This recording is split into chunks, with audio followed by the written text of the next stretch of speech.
The following is a presentation of iRacing.com Motorsports Simulations on LSRTV, the voice of sim racing.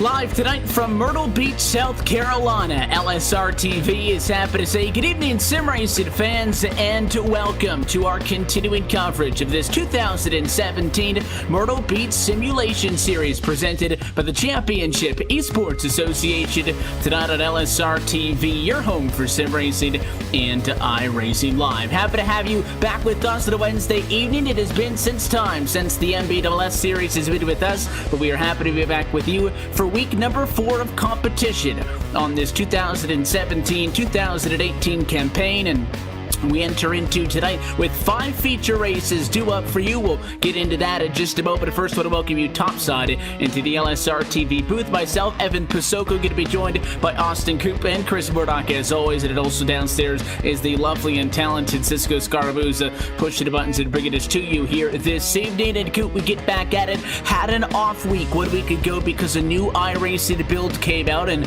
we'll get to that as the night goes on. So tonight, going to act as week number 4 on the season, and we have a set of double features on the night as we get things kicked off first with the Blue Ridge Napa Late Models division right out of the gate. Yeah, they just finished up with qualifying not too long ago, and something you'll notice at the very beginning of this first race is that Christian Peterson, he actually hit the wall, and so that disqualifies his time. So he'll have to start shotgun on the field. And if anybody knows how extremely successful he's been throughout these Wednesday nights, that'll be really fun to watch him come throughout the field. So you give a lot of these other drivers a good opportunity. I mean, you've got Cucker, Adams, and Pepper all in the top 3, and that number 29 machine of Paul Pepper, haven't really seen him this season, so we'll have to see how these guys do. And you know, it's kind of like another night at the races, Evan, but each and every week they start to get better at this track. This is one of the newest tracks. Actually, it is the newest short track on the iRacing service, and what these guys can do and will do each and every week is get better and better, and that's what I look forward to most when we come to these Wednesday nights. And let's break down the format of tonight's race. We've seen a couple of weeks here, some double features 2 weeks ago, or rather I guess it was 3 total now, but the last time we were out at week number 3, we had a double feature at both of the mini stocks and the street stocks. Tonight we get 2 different divisions who will have 2 main events apiece. Gonna get the night kicked off, as we said, late models down trackside. They've got 2 40-lap main events coming up. They start the night and they will end the night in a little bit, and then we'll have the Chargers division immediately following this. That will be a 25-lap main event, and then we end the street stocks up in the middle of that for 30. Then after that, the Chargers come back and the late models come back. Those are going to be the 2 divisions that we will see double features out of tonight for week number 4. Yeah, Evan, and I'm glad we actually get the chance to see the Chargers back at it again because before we took that off week, we got to finally see the taste of that Chargers division. So it'll be good to see how much they've improved from that last week and how well they'll be able to go throughout the night. But I know it's kind of cheap to say, but these late models are always my favorite combination with this track. So I'm excited to see a bunch of the names that Coop just mentioned up there fighting for the win up front.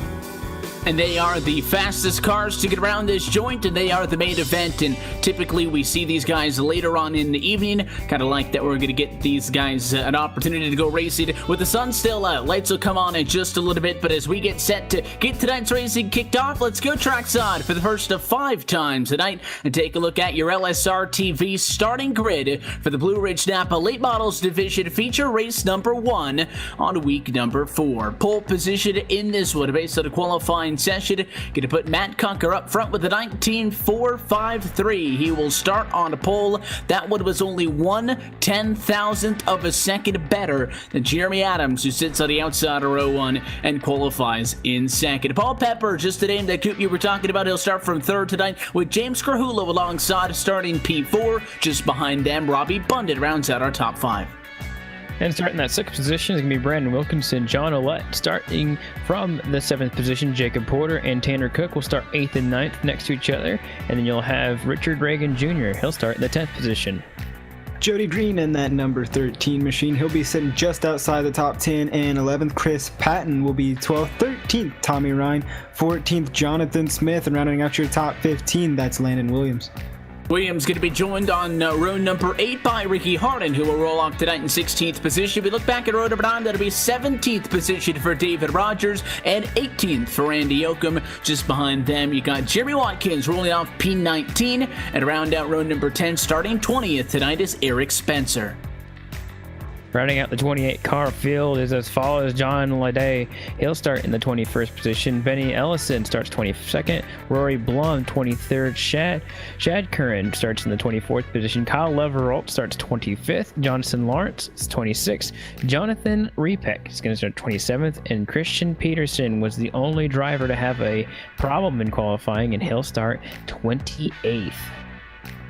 To look top to bottom at your LSRTV starting grid, Chris, we are all familiar at this point with this Myrtle Beach Speedway coming here week in and week out. The first series of its kind, this Myrtle Beach Simulation Series, but I think the biggest thing that jumps out to me is just the car count in this late model main event. It is basically the premier division of this series, but we're looking at nearly 30 drivers, and it's going to equate to, I think, 14 rows of cars top to bottom. That is a lot of traffic to navigate around what is a relatively small track, clocking in at just a smidge over a half a mile. Yeah, it's such a short track, but can, provide some great racing. And one thing I didn't really notice until Coop was going down to the tail end of the field, we got our top 2 drivers starting at polar opposites in the field. Matt Cucker, he's going to be leading your field to the green flag. As Christian Peterson in that 22 machine, he's going to be 28th. So it's going to be amazing to see how he works his way up through the field tonight. And coming into tonight, Christian Peterson leads the Blue Ridge Auto Parts late model stock point standings by 16 over Brandon Wilkinson, who will roll off from 6th position tonight. So this first feature race on the evening, it could be interesting as we get set to go green flag racing for the 4th week of the Myrtle Beach Simulation Series. We're happy that you're with us at LSRTV and iRacing Live. The pace cars dropped off and away the field to the hands of Matt Cucker as we go green flag racing for a late model feature race 1. Gonna be a jam-packed mess down here in turn 1, but so far we get pretty clean throughout the entire field. Of course, Matt Cucker, he's gonna get himself a good, decent lead, but Jeremy Adams is right there. Those two are pulling quite a bit away, and then you've got double file all the way back to the very back of the pack, and it's a very clustered mess around here. Turn 1 is a lot like Richmond, where it's really big, and you can make a move there, and it's definitely where these guys are trying to get as much momentum as possible. Battle for 3rd, 4th, 5th, and 6th right there, right behind those leaders is where all the action is. And he almost 3-1. Look at the 81 machine to John Ouellette forcing his way, almost bullied Robbie Bundit out of the way. He'll make it side by side for P6, and the Speed Vegas entry on the inside. The 26 of Wilkinson almost came down on him, and those two drivers did get into each other in the set of the quarter. 81 was able to roll out of the gas. Nobody gets turned around, and in fact, we do go single file amongst these positions. The race leaders pull it away a little bit here early. Chris, 9/10 of a second in front of Paul Pepper, who runs in 3rd, but Jeremy Adams continues to trace the line of the 69 of Matt Cucker, and a pretty good challenge for the race lead. Yeah, Jeremy Adams just trying to do everything he can to keep up with that 69 machine. Evan, one thing I'm noticing is everybody is trying to get as much as they can on this start with fresh tires, because once this run goes away, this track will eat up those tires. And I'm also trying to gauge how long it'll take that outside line to come in, because in past weeks here in the late model series and other series, we'll start to see that second groove come in. So I'm watching all these drivers who are running the high line, trying to get it up there to see how fast they're going to be come here in a few laps. Fun part about a field size of this number is that there's going to be battles all over the racetrack for us to keep an eye on. And yes, Adams is there with Cocker, but at least for the moment, not able to make a move on him. It was a different story back in the 4th spot. James Krahula in the number 18 machine was under attack by Brendan Wilkinson. Wilkinson did get to the bottom of the racetrack. He was not able to get by him, though. So those drivers do single file themselves back out. And a caution to fly. Get a fly now. We got somebody around, looks like at 1 and 2.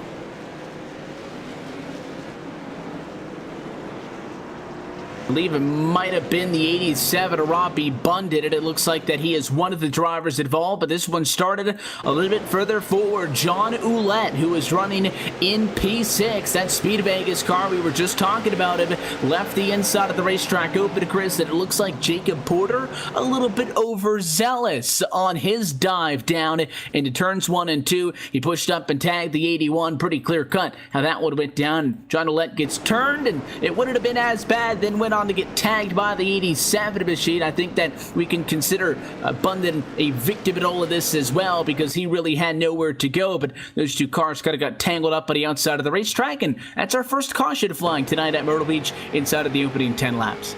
Yeah, and I saw Ouellette struggling with grip throughout those first few laps there, and it looks like Porter was just tired of sitting behind him, tried to dive it down in there, and just couldn't get on the brakes hard enough. So that's something you'll have to fight here at Myrtle Beach all night long. Evan is just driving it in way too deep, and you cannot get it to stick. Plus, you've got those bumps in 1 and 2 that you have to watch out for. So there's a lot of obstacles to watch out for going into turns 1 and 2 here. We check things up, and everybody get a pace around the racetrack again. For the field size that we have, and that incident originated from the top 10, I think we're fairly well off. That it only involved 2 cars total, and again, it wasn't that big of an accident. Of course, the drivers involved are going to drop down a substantial bit to the back.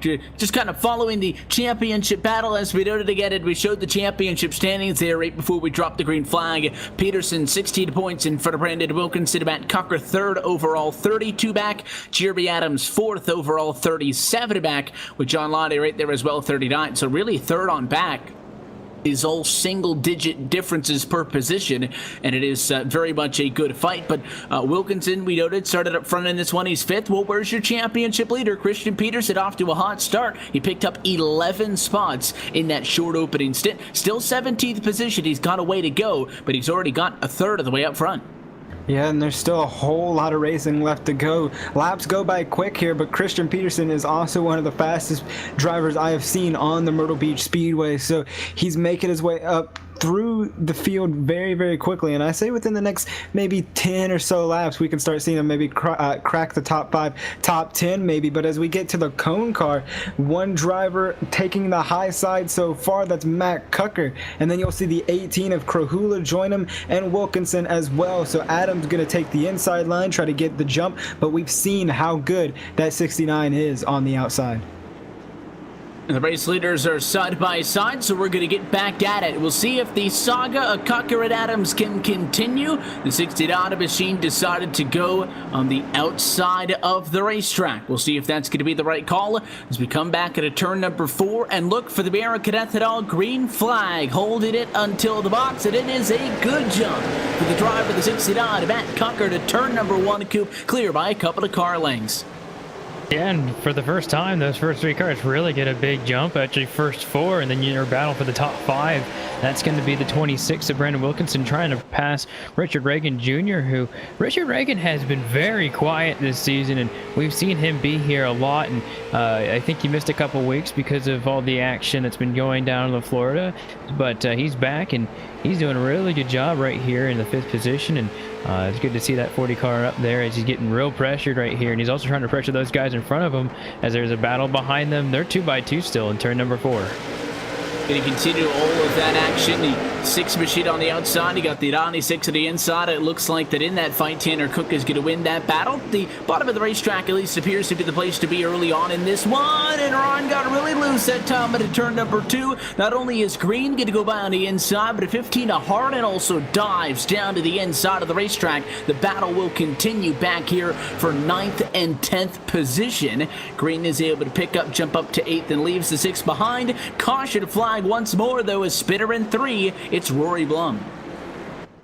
Yeah, Blum gonna get caught up in that one and is smoking heavily in that 72 machine. We'll try to get the replay up here, see exactly what just happened, but a hard hit for that 72 machine. Heavy black smoke going to be pouring out of the back of it. That's going to be the biggest concern. You'll get a second look at this one on your LSRTV replay. Looked like 3 wide. At least the 81 machine was just involved in an accident. John Ouellette was going to force 3 wide. There's definitely room at this Myrtle Beach Speedway, and I think that might have spooked the 72. It looked like Blum moved up a little bit, seeing that 81 pinch it on him, and he kind of squeezed that 74 machine up into the wall, and 74 bounced back down and tagged him. The worst of it ended up with Blum, as we noted, and you could see with all that thick black smoke, but even Jonathan Repak as well got a good amount of damage on the left and the right-hand side of that car for there. He bounced it off of the inside and then bounced it off of the outside. He was a pinball on that one, second to caution, both of which so far have involved 2 cars apiece. And, you know, 3 wide is not impossible at this short track here, Evan, because the corners and the straights are very, very wide, and they stay wide for the most part. So you can fit 3, maybe 4 cars in there. Is it, you know, is it worth it? Not really. And that's what we saw there with the 72 machine, who has heavy damage. So this early, 3 wide might not make too much sense, but I wouldn't count it out as we get later on in the run. And one thing that these yellow flags are going to do is really take a good chunk out of this race. The one advantage that this Myrtle Beach Simulation Series has is you've got a manual pace car out there, so they could really work to shorten the length of caution flags. The pace car is going to get down, and the cone car are going to decide who's going to split up. But a 69 once again will elect to go to the outside for the restart. But all of a sudden, we're getting set to go back read. 18 laps down, 22 laps to go. And ever since Peterson was able to make up a bunch of spots off of the very early, about 7 or 8 lap green flag run, hasn't had a lot of opportunities since with very short runs. Yeah, and that also that is going to play effect in here. He does have time to make it up, but will he get up there to Adams and Cucker? That's the real question, and I'm going to say he can do it. If anybody can do it, he can. His car's off and away. We'll do it once more. Cucker and Adams on the front row, and a 69, a picture-perfect restart once more. Outside of the racetrack, he'll be clear by a car length to turn 1. A little bit more competitive for second this time around. Krahula wanted to get to the outside of Adams. He's not going to be able to do it, but he still picked up a spot on Paul Pepper, who falls to 4th. Grahula wanted to try the old crossover move right there, and just didn't have enough speed right there. It looks like we got a little bit of contact back there on the outside wall with a couple cars, and big damage there for somebody. Don't know exactly who it is, but that battle for third, 18-29 right there. That's going to be Krahula and Pepper. Pepper was right there on his bumper, and it seemed like he didn't have as much power off the corner as he did into the corner, so it'll be interesting to see how he's able to kind of adjust, because that's really where these guys are fast. Behind him is in the exit of the corner, so as they go side by side, it looks like Richard Reagan, he'll barely get that position away from Wilkinson, but Wilkinson's going to go to the inside right here on turn number 3. The 26 machine again stands to gain a lot in the championship from this race. The truck down machine, and now the 40 tags the Fed. So the 26 going to dive to the inside, and this is a side-by-side fight for 5th position. In front of them, also going 2x2 in a battle for 3rd, but Regan struggling with a loose condition up on the outside. The 40 gives up a spot to the 26, and now Tommy Ryan, the next driver, to take a shot at him. Yeah, and the 40's just got to hold off as he made it, as a caution's out once again. Going to try to figure out what driver that was this time, but just got lucky there with Richard Reagan that he didn't lose it before the caution came out. And this one was a lot bigger than the incidents that we've seen so far. It starts up front, looks like, with John Ouellette in the 81 machine, second incident that he has been involved in tonight.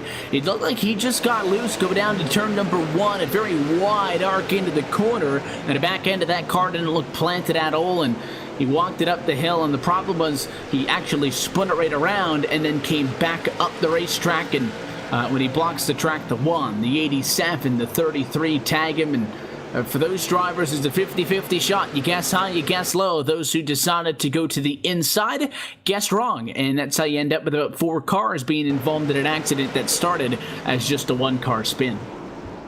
Yeah, and it's hard to have such quick reaction time at a track like this, Evan. You got to be on your toes at all moments and expect the unexpected. And like you mentioned, it's a 50-50 shot, and that time they just got on the wrong side of the choice. But everybody going to be lining up here, going to get them back underway. Do want to make a quick note. We mentioned how Christian Peterson had stalled out with those short runs. He's now inside the top 10, so he's slowly creeping his way up there, Evan. You got to continue to tiptoe it up, but he has broken his way into the top 10, which means Wilkinson runs in 5th position. May not be picking up as many points as he would have liked. Again, came into tonight at a 16-point deficit, started 6th, but with Peterson starting 28th. That would have put them 22 positions apart, and if they were to have finished in that spot, Wilkinson would have gone on to take over the lead in this Blue Ridge Auto Parts late model stock division. Doesn't appear to be the case at the moment. Again, this race, though, still not done yet. Drivers electing to choose which lane of the racetrack they wanted, and I found it interesting that Cucker looked like he was going to go to the outside like he has basically every single time we've had a race start tonight. Chris didn't do it, dove down to the bottom last second. That puts Adams topside this time. And we'll see how this works out for the 69, because once you start messing with perfection, that's when you start seeing mistakes. And the 69, like you mentioned, have been getting great restarts here tonight on the outside. So with him starting on the inside, we'll have to see how well he can handle the 89 on the outside. His car back down. Is this going to be one of the final, if not the final restart on this late model division feature number 114 laps to go for Matt Cucker. Inside didn't matter. He got equally as good of a jump to turn 1, and Adams safely into 2nd. There was no challenge for that position, and this time around, Kahula has his hands full. He wants the number 3 position back, but Paul Pepper on the inside of the racetrack is not giving it up without a fight. Side by side for 3rd, 5th, 7th, contact! There goes the 29. Oh, he's going to come right back on the surface, too. I don't know if that'll cause a caution yet. Oh, somebody else just won. Oh, big into turn 2. Yeah, Nani Machida, Jeremy Watkins, and I saw a bright teal thing. I think it was the 66 of Jonathan Lawrence. It was, Chris. I think we were going to be okay with that one car down, half at grass, half on the racetrack, and I'm not sure what happened between the Nani and the 66, but Lawrence was definitely on the inside of Watkins, and I was expecting to see both of those cars move up the racetrack trying to avoid the car on the inside and hit each other, but the Nani came down on the 66, didn't give him a whole lot of room, and it kind of forced him into a tricky spot there, and bad news for the 66 as he bounced off that inside fence and right back up into traffic. And they could have been avoiding the 18 of Krohula there, Evan. He had some contact with that 40 machine of Reagan Jr. going into the corners, which upset the rest of that car after getting into the 29, which sent that 18 all around and bent out of shape. And luckily, nobody hit him once he got up towards the outside wall. So chaos everywhere going into turns 1 and 2. And that checks things up once more. It was going to be a fun fight up there because, as I had said, not only was Wilkinson battling behind what was the battle for 3rd, he was in his own fight for 5th. There was a side-by-side fight for 7th. Really, everybody besides the guys on that front row were still deadlocked 2x2 just off of the restart, and now obviously not going to see that. We will get another restart and another opportunity for these drivers to get at each other, but a couple of drivers will pick up some positions. You got Brendan Wilkinson, looks like it'll move up to 4th spot. That's the highest he's been tonight after sitting 5th for the majority of it. It looks like right now the drivers under the red flag conditions try to sort out the running order as of the moment of caution. So that's again one of the advantages of having a manual pace car is you can just stop them on a racetrack and figure it out as opposed to going around the racetrack 2-3 more times compared to a normal cycle trying to get the job done. So that's why the cars were stopped down in the quarter. Everybody going to get back rolling, and the next restart going to be due up inside of 10 to go. Yeah, and you cannot give the admins enough credit here, Evan, with everything's going. But we're going to roll them once again. Everything is situated. Everybody's in the place that they are supposed to be. So we're going to stack it up once again and see if Cucker can get to go. And we'll see with 1 to go coming up this time by what that 69 can do or what Adams can do to try to catch that 69 machine. So John Roulette in the 81 machine drops back down, and the scoring is going to cycle through it. It'll once again show that Matt Cucker is going to be your race leader. I think the red flag may have been to correct a timing and scoring issue there, but everything's going to cycle back through as of the next time by the start-finish line. The cone car is out on the start-finish stripe, so we will see which lane Cucker wants to go. Quite honestly, I don't think it matters. The inside's worked, and the outside has worked, and he thought about it, but decides to commit to the outside of the racetrack. I will say we haven't seen somebody hit the cone car yet. I don't think he came pretty close there with that little bit of a juke move at the last second. But Cucker starting on the outside of the racetrack puts him in a position, I think, to clear the 89, but it more so puts Adams at a disadvantage to say that 26 of Wilkinson. I think we could see a good battle for P2 here. Yeah, Wilkinson doing everything he can to get as many positions as he can, especially with Christian Peterson sitting there in 7th. He wants to capitalize on every position he can, so we'll have to see where that 26 machine ends up. Pace car down and away. The clock is also ticking down. Less than 3 minutes to go. Do we get all 9 laps in as green flag flies? And do we go at it once more? Cucker clear to turn number 1. And Adams is going to have to fight for second. It's not a valiant effort by the 26 of Wilkinson. Wasn't able to get up next to him. And it'll be a battle for third with Ryan looking up the inside. Look at Ryan. He started in the 13th position. He's already looking for third position. If this race went longer, it would be interesting to see if he could get up even more. But he's coming up through the field. And look at that 15 trying to thread the needle between the 13 and the... Oh my goodness, that 15 just thread the needle. But he's going to lose by trying to go through there. And he's going to keep it down to the bottom and try to get under the 26 right here in turn number 4. I think Wilkinson was trying to get in line behind the 6, and a 15 was not going to let that happen. Aggressively made sure that that spot was occupied, and now Wilkinson still trapped up at the outside of the racetrack. Look who's right behind him. The driver who started 22 spots behind him and his counterpart in the battle for the championship. The 22 of Peterson right there as well, as we stay side by side really tight that time before. Yeah, and this is one car Wilkinson does not want to see in his rearview mirror, but with them being too wide, it's kind of keeping the 22 of Peterson at bay, so he's kind of staying in front of him, so he might gain a little bit, but he's got to do something to keep him up, and we do get another shot at this as they're all close. Look at the 15 getting really close to the 26 there coming off of the corner, so a huge battle for the P5 position. 22 is going to drop in line, and he will go to the inside. 3 wide down the back straight away. Peterson on the inside of the racetrack, the 13 in the middle, and the caution flag will fly. Ooh. As caution's out, and Wilkinson got in the wall there. They were still trying to race it back to the line. We'll have to see what we can get on the replay. Huge smoke, though. Big mess. In turns 3. Huge mess. We thought that the 3-1 that we were watching was fun. They were also 3-1 in a battle for 7, 8, and 9th position, it looks like. In the 47, again, you just run out of room at some points on the track when you try to make that work. And all that is 5 lap to go racing. The guys really try to make it work, and it got ugly because you got a lot of guys there knowing that yellow could bring us to the end of this race that are trying to find themselves a way to maybe pick up a spot or two. And not only is it bad enough that you got 3 drivers involved in the initial piece of contact, but there was nowhere for anybody to go, and that's what you get with less than 5 laps to go in this race. And as we noted that we were closing in off of that restart with less than 3 minutes to go on the clock. It would be the first time this season that a race does not go full distance, but this time by white flag to fly as the clock strikes 0, and irrelevant anyways, because Matt Cucker would have been able to pace his way through the final 2 laps, but he is going to come at a turn 4, and he will take the checkered flag. He wins the first of our 2 late model feature events on the evening, and Matt Cucker, after starting up front, did it in fairly convincing fashion.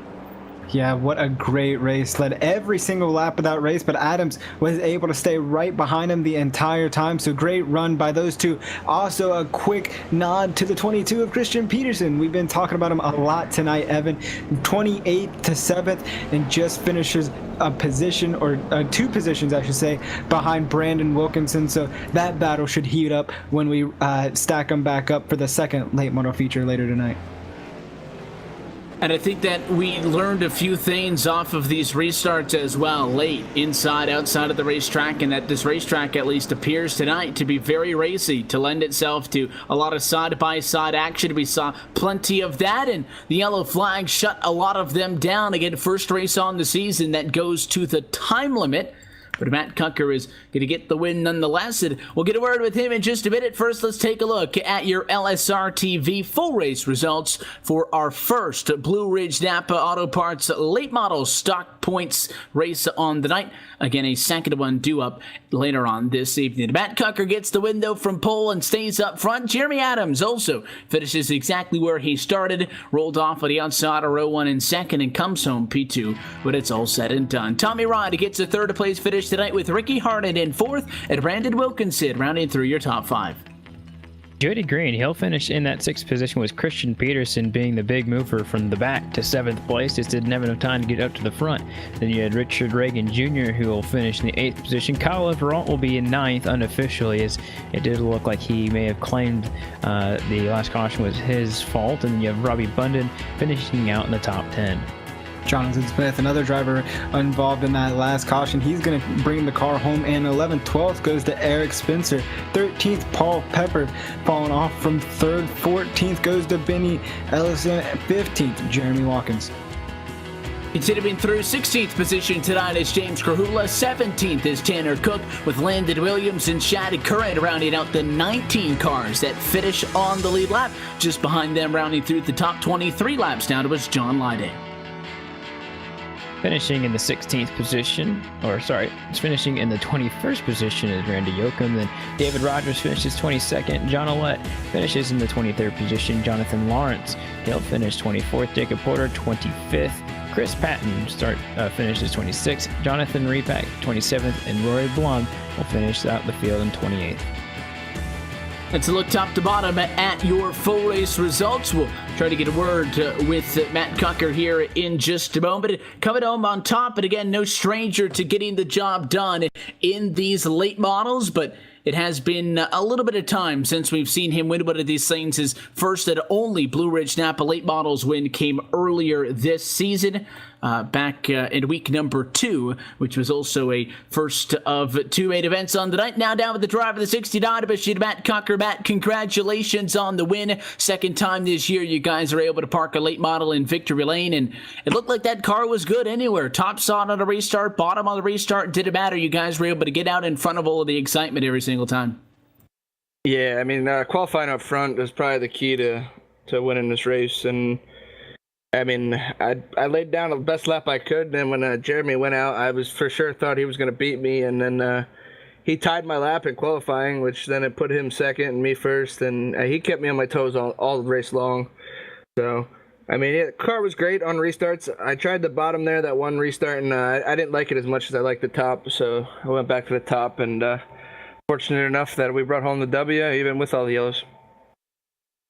As I said, this isn't the first time you guys have been able to get a win in these late models. The last one came in week 2. That was also a double main event one, and that also meant that the late models were racing in daytime conditions before the sun goes down. And is there any difference that you notice in these cars between the two of them, or is it just kind of coincidence that both of these wins come early on and you guys feel confident that you'd be able to do it again later tonight? I wouldn't really say there's a big difference. I mean, it all comes down to being able to drive it into the corner as hard as you can without the car breaking loose, and I think that's what many of the problems were tonight that you saw is cars where they were driving it in deep and then they'd get a little loose and then wash up and hit other cars. So that's the only real difference I see from daytime to nighttime. Well, the late models will be back to close out the evening in a little bit, but we still got between now and then 3 more races coming up, so we'll let you get out of here, get set for those. But what we got you, the sponsors and the shout-outs, all of those good folks who makes that 60 machine go so fast. Team Vincier, I can't thank them enough. Jeremy Adams, especially Globalcom, iAnalyze, and that's pretty much it. And you guys for broadcasting, and Kyle Barnes for putting on a show along with Myrtle Beach Speedway. Congratulations on the win once again, man. And as always, pleasure chatting with you post-race here. Best of luck to the rest of the night, and hopefully for your sake, we'll have another opportunity to catch up a little bit later. I hope so.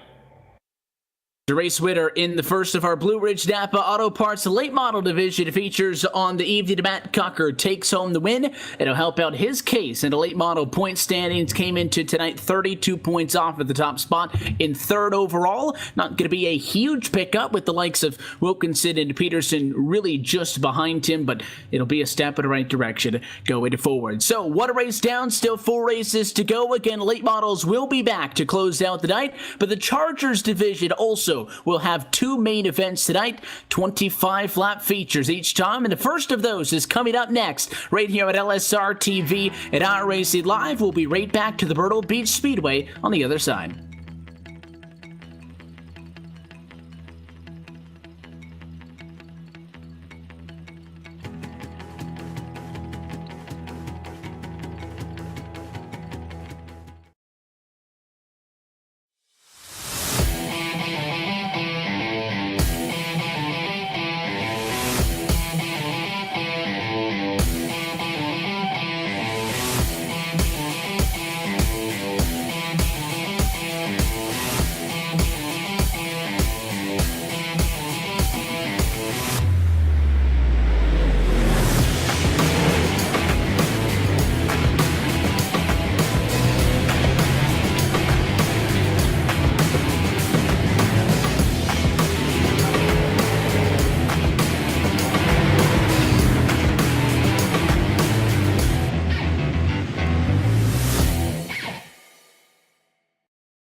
Racing, you wanted the best, you got them 4 abreast, often imitated, never duplicated, the greatest show on dirt, the World of Outlaws.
Welcome back live to the Myrtle Beach Speedway as LSRTV's coverage of the Myrtle Beach Simulation Series continues tonight, the 4th week on the 2017-2018 campaign, and we're happy that you're spending it with us at LSRTV at iRacing Live. Gotten our first event out of the way. Matt Cocker is your winner in the Blue Ridge Napa Late Models Division, and I bring that up, Coop, because we get the Chargers again tonight, not just for 1 race, but 2, and I think that's pretty cool because we have only seen this division in action once over the course of the 3 weeks prior to this thing. So in only 1 race, Matt Cocker was the winner in these Chargers. So these are late models as well, but heavily modified compared to the cars that we saw a little bit earlier on. But because of the fact that Cocker won the 1 and only race in these things so far, he'll come into tonight leading the championship.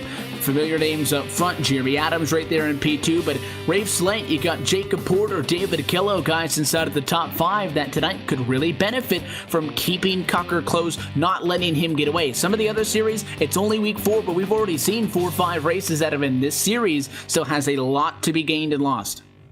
Yeah, and if you forget what exactly the Chargers are about, they have about 500 pounds extra in that car. So It's a pretty big difference since they've only raced once. I thought that might be good to mention, but they also have to stay in fourth gear. So there's a couple of rules that they have to follow too, and these setups are fixed. So that's with some of these series being fixed or these divisions being fixed and some of them being open, this kind of division really tightens the pack up together. Drivers getting set to go green flag race it as they are trackside already. Chris, this one going to be a little bit shorter than the race we just saw prior, only 25 laps in this main event. Yeah, and these cars are very similar, so you can understand why Matt Cucker is so good in the late models and in these cars as well. So we'll have to see if he can pull it off. Once again, I see him starting up on the front row this time. Let's go trackside and take a look at our LSRTV starting grid for the first of two Chargers division features on the night from the Myrtle Beach Speedway. Matt Cocker looking to defend his race win from week number 2, but also to looking to defend that championship lead. We started on pole for this one as well. A 28.32 is good enough for pole position. Paul Pepper, though, strong showing in the first race on the night, and roll on for the front row in P2 for this one as well. Jeremy Adams going to be right there in third position with Chris Patton rolling off at a fourth. Tanner Cook rounds through your top 5. Starting in the 6th position, Jonathan Lawrence, and then Eric Spencer. He'll start in the 7th position. David Killo starts 8th. Jacob Porter will start 9th. Kyle Leverall will start in the 10th position. 11th will go to Richard Reagan Jr., David Rogers 12th, 13th Robbie Bundon, and Rafe Slate will round out your 14 car field. Slate, somebody who I just noted was third in the championship, so he's going to have to pick things up over the course of this race. 25 laps is a lot shorter of a race length, that because we ran into the timer in the opening one. Just should note for record's sake that this race does have a 13-minute time limit on it. You should be able to easily get this thing in with anywhere between 2 and 3 caution flags. And for the 60 Matt Cucker, he was able to get the job done regardless of the circumstances in that first one, Coop. But it sounded like he was kind of hoping for a little bit more green flag laps. We'll see if he gets it in this one. Yeah, with that being said, I mean, there's not as many drivers out here, so that could definitely be a possibility. I'd say that in all reality, if these guys in the top 5 have anything, they got to do it pretty quick, just because of how much weight that these cars have in it. One of those kind of moves are going to have to happen pretty quick in a race like this. The pace car is off and away, and we get set to go Chargers racing in the Myrtle Beach Simulation Series. Pace car off, the 69 in control. No rush to get on the gas, though. Not a great jump for Matt Cocker down to turn number 1 for the first time. He's got the 29 alongside. Looks like he'll be able to clear Pepper in the setup of the quarter, but right there is Adam, step for step on the inside. Looks like maybe he'll get distracted in a fight for second. Adams getting a little bit squirrely there on the inside line, but clearing Pepper with ease. So it's back to what we saw in the late model race there. Evan, Matt Cucker, Jeremy Adams, one by one, bumper to bumper, as Pepper's falling back now into the clutches of Chris Patton. And that number 1 machine was all over the back bumper of that 29. So 29 going backwards in a bad way. Had an issue with the 75 mission of Eric Spencer, was running in 6th spot. He looped that car out of turn number 2. No caution. It was down on the inside of the racetrack, and we stay green so far. That battle for second still continuing. Pepper on the inside of the racetrack now, though, as Adams has been forced to the top side. So the 29 going to give him back a dose of his own medicine. Really struggling, though, on the inside to keep that car down off of the quarter, and Adams will clear.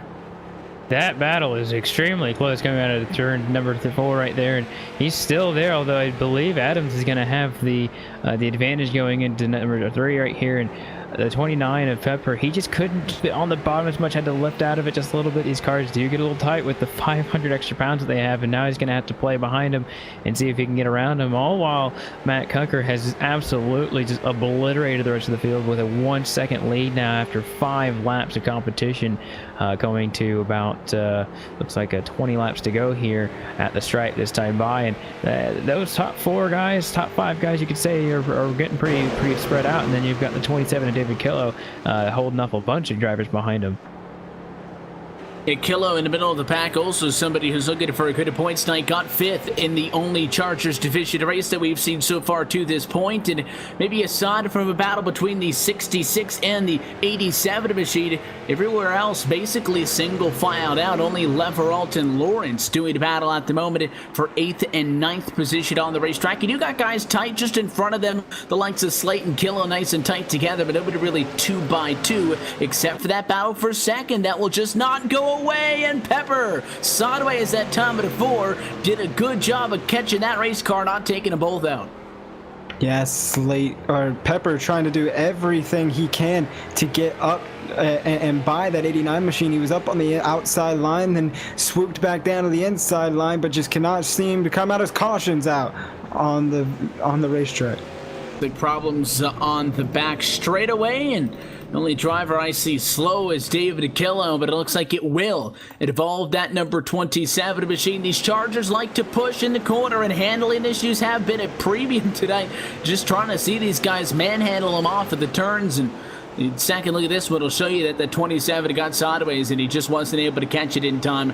Bounced up off of the 8 machine, and it's bad enough for the 27, but Kyle Everalt had nowhere to go and just got squeezed up to the outside fence, and it looks like he'll be okay. There is some substantial front-end damage. I don't think it's anything that's going to take him out of this race. He'd, of course, prefer to not have it in the first place, but I think that Leveralt will be okay relatively. Kilo, on the other hand, brought that car down pit lane. Looks like a lot more damage on the 27.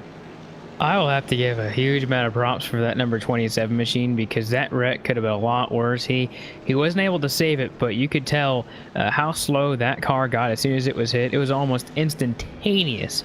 That whenever that car was hit, it was stopped, and everyone could find out and slow down enough to get around the number 27. So I'd say a good job to that number 27 machine.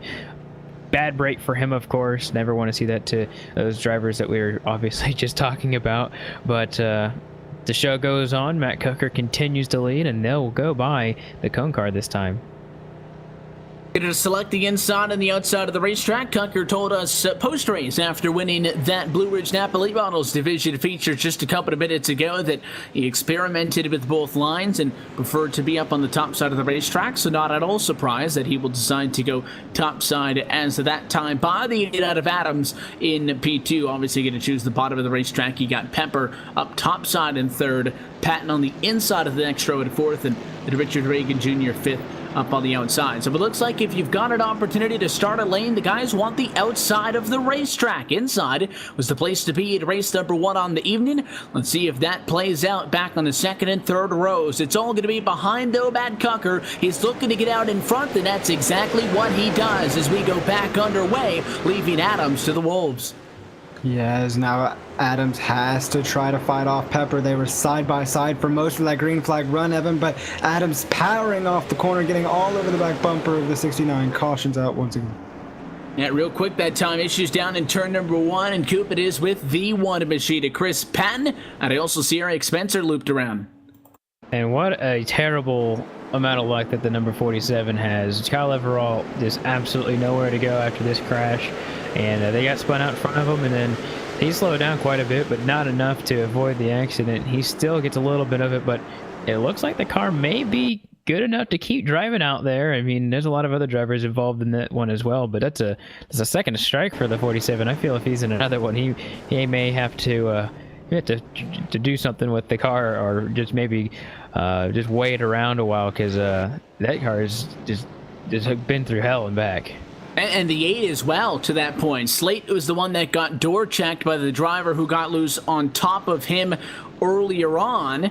And then in this one now, Slate in the same position behind the car that spins and tags that guy as well. So he's been involved in the last 2 accidents at no fault of his own. Chris doesn't appear to be hurting him that much. He's gained to this point 9 spots after starting way back at 14th. Yeah, he's been on such a great tear through this field, Evan. He's been, picking his moments and executing passes really well here. 14th to 5th, and you mentioned that he's been on the back end of a few wrecks that he didn't really cause, but the car still looks pretty clean, and he's moving in the right direction. So we'll have to see what he's got for these guys up front, because this is where the competition starts to get stiff. And Cucker will go to the bottom of the racetrack on this one. So they will exchange the front row. They'll swap things up. It's very similar to what we saw in that first race. Cucker choosing the outside the first couple of times and then decided to go down to the bottom and give it a shot. Didn't like it the first time. We will see if it works out better the second time, as he will bring us back to the green from the inside of the racetrack. That means also that Paul Pepper is going to follow him to 29 in third. This time decides to go with the bottom as opposed to the top side as well. 15 laps complete, getting down to the end of this already. 10 laps to go in the Chargers. Green flag flies once more, and Zixidon is up and on it again.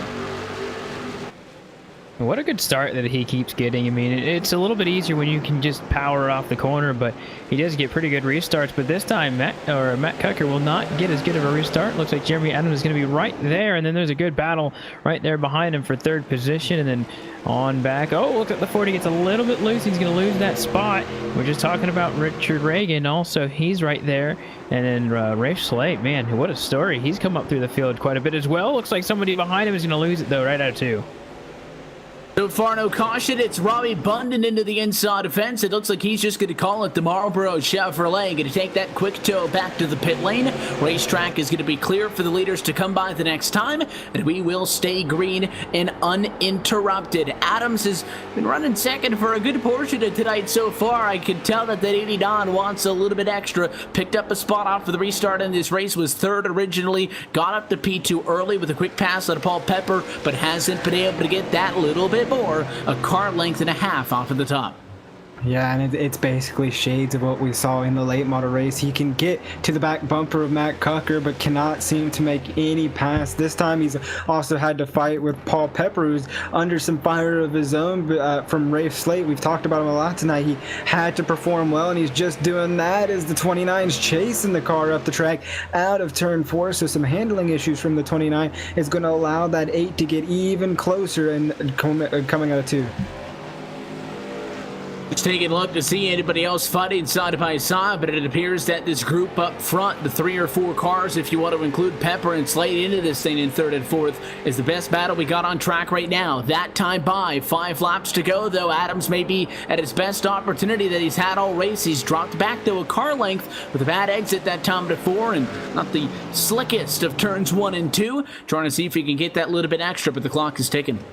And talking about slick, Richard Reagan Jr. just spun out off of turn number 4, so a lot of drivers having some issues, and Richard, he's going to straight off the track, and he's going to be done for the day. So this top 4, they're still up there, and they keep slinking up. They keep getting closer, then apart, then closer, and I have a feeling before this one's all over that Jeremy Adams is probably going to push it a little harder than he has in a couple closing laps, because I don't think he can get this done in that final lap here. You've got to make the pass start at least a lap before if he's going to have a chance. Either that or he's going to have to use the chrome horn, which we have seen a couple times in this Myrtle Beach Speedway on these Wednesday nights, but I don't think he's going to be close enough after that lap.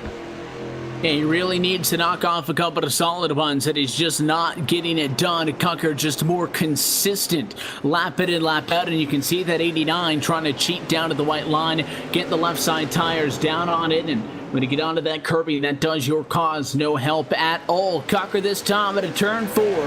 White flag in the air. One more time around, and half a mile left to go in this thing. Adams loses another half a car length. Pepper is comfortably in third in front of a late race challenge for Brave Slate, and it is going to be Matt Cucker 2 for 2 on the night and 2 for 2 in the Chargers at a turn number 4. Checkered flag, and he wins again from Myrtle Beach. And what a drive. 2 for 2 on the night so far, Evan. And I noticed a lot of drivers were having handling issues, but one driver that was not was Matt Cucker. He was smooth on the wheel and in the turns throughout the entire race. So that's 2 down. Can he get any more tonight? He'd have a couple more opportunities as the night continues, and I'm sure he will once again bring it around. The one thing that I really like, Coop, about these short tracks, and Myrtle Beach is one of them, is Victory Lane's right there on the front straightaway. So Matt Cucker can continue to bring it around all he wants and actually park at a Victory Lane every time he wins one of these things. Yeah, right here in front of us, and he will do just that, as he's going to park it right there and just have it sit there twice in a row. It's a pretty good feeling. But I gotta say, Paul Pepper has come out to play, and he's shown his hand pretty well. I haven't had a lot to talk about with him. Not really seeing him in the weeks before this, but man, that 29 machine, he's gone 2 races in a row, really battling with these guys. He's gonna be one to watch.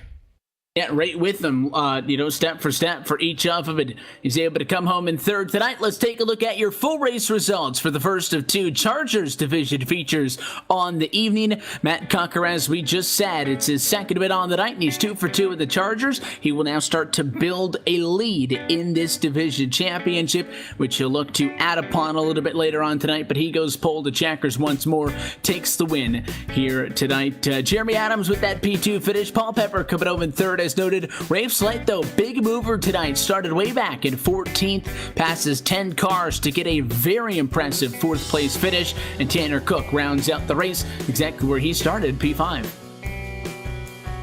Jonathan Lawrence, he'll start 6th where he started as well. David Rogers, he'll finish in the 7th position. Kyle Leveralt, he will finish 8th. 9th will go to David Killow, and then Richard Reagan Jr. finishes 10th. 11th will go to Robbie Bunden, 12th Chris Patton, and 13th Eric Spencer. Let's look top to bottom at your LSRTV full race results. Let's chat once more with the driver of the number 69, Matt Cocker. Congratulations on another one. Same car, they drive quite differently, but it was the same result. Pole to checkers in this one, and you get your second Chargers division win on the year. Yeah, I mean, the car, it felt pretty good compared to the last time we drove. The weather was a little bit different, and wasn't as loose this time, and the gear was a little bit different, so it feels pretty good to be able to take 2 wins in Charger Series this season. 2 for 2, because we've only seen these things once up until this point this year. We saw you experimented again with the cone car, though you just said it before this one that you weren't really a fan of how the bottom of the racetrack worked out in that first event. You decided to give it another shot in these cars. Was it any different or same result? Same result. I mean, the bottom, you can't get the arc going into one as the leader, and it really hinders you. So that's why I picked the outside the first time, and I was able to get that, and then I tried the bottom, and it wasn't nothing like the outside, so that's why I went back to the outside. Something else that you had said when we were talking about you just a bit ago is that Jeremy was right there with you in Q, and in this one as well, he started one more spot back in third. He was able to quickly jump up to second, and he was with you there all race long, especially on that last run. I think the closest he got to you was at that bumper with 5 laps left to go. Do you think that qualifying on pole for both of these races so far tonight gave you a big upper hand in that? Yeah, definitely. I mean, he was definitely keeping me on my toes. Paul Pepper was there with him battling too. I mean, it was a good, clean, hard-fought battle. I was waiting for the bump to try to move me, which I would expect it. I mean, that's part of racing, but I don't know if he just couldn't get to me or if he was having a problem with the gears or something. But I mean, he kept me on my toes, and I didn't want to see that first yellow when it came out, and I was a little bit worried when we went back green because he was there. Well, the gauntlet has been thrown. You guys have gotten the win in the late models, and these Chargers do up the straight stocks that now remains on your itinerary before we get to see if anybody will figure something out for you a little bit later on. So, as always, we'll let you get to it. Anybody else you want to say hi to? Anyone that's watching, thanks for watching. It's try driving one of these cars sometime. It's a lot of fun and series, and thanks to you guys again for broadcasting. We saw a lot of guys slipping and sliding in this one, but the 69 looked under control, and Matt Cocker gets your Chargers division win for the first of 2 features on the night. Again, Matt, thanks for chatting with us. Congratulations, and maybe we'll see you in a little bit here. Best of luck. I hope so. Street stocks are next. And as he heads into the straight stocks, that's another division in which he has a win in so far this season. We will see if Matt Cocker can go 3 for 3 when we come back as we head to the middle portion of tonight's race. The straight stocks are headed to the racetrack for a 30-lap main event, and that one is coming up next from the Myrtle Beach Speedway. You're watching LSRTV, your home for sim racing.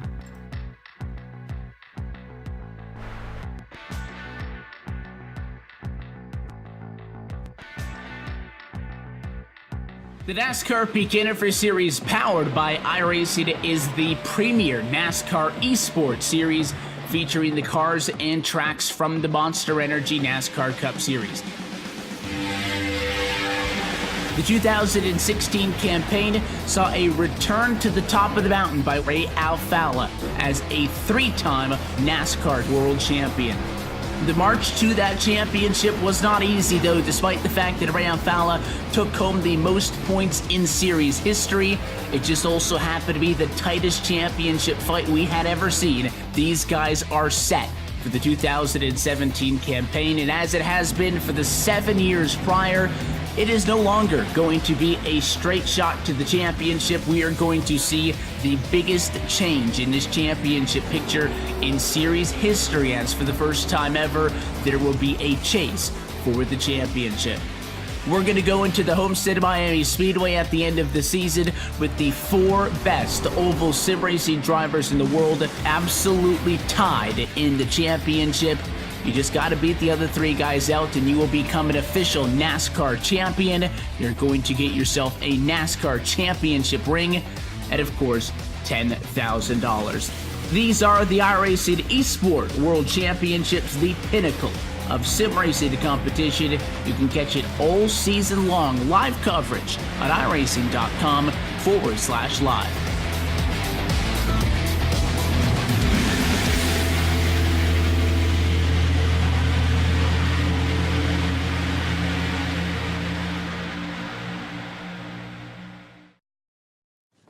So cool, yeah. Nate, what are you working on at the moment? So I'm working on the animation for the game. We're working on getting pit crews fully developed, and that involves a lot of moving parts. So I'm going in and making sure that each moving part can dovetail smoothly into the next one, so that when you pull in for a pit stop, it looks like the real thing, as opposed to a bunch of jumbled pieces that suddenly stop and then go and stuff like that. Yeah, that's so cool, but why aren't you working on the time model? Nothing?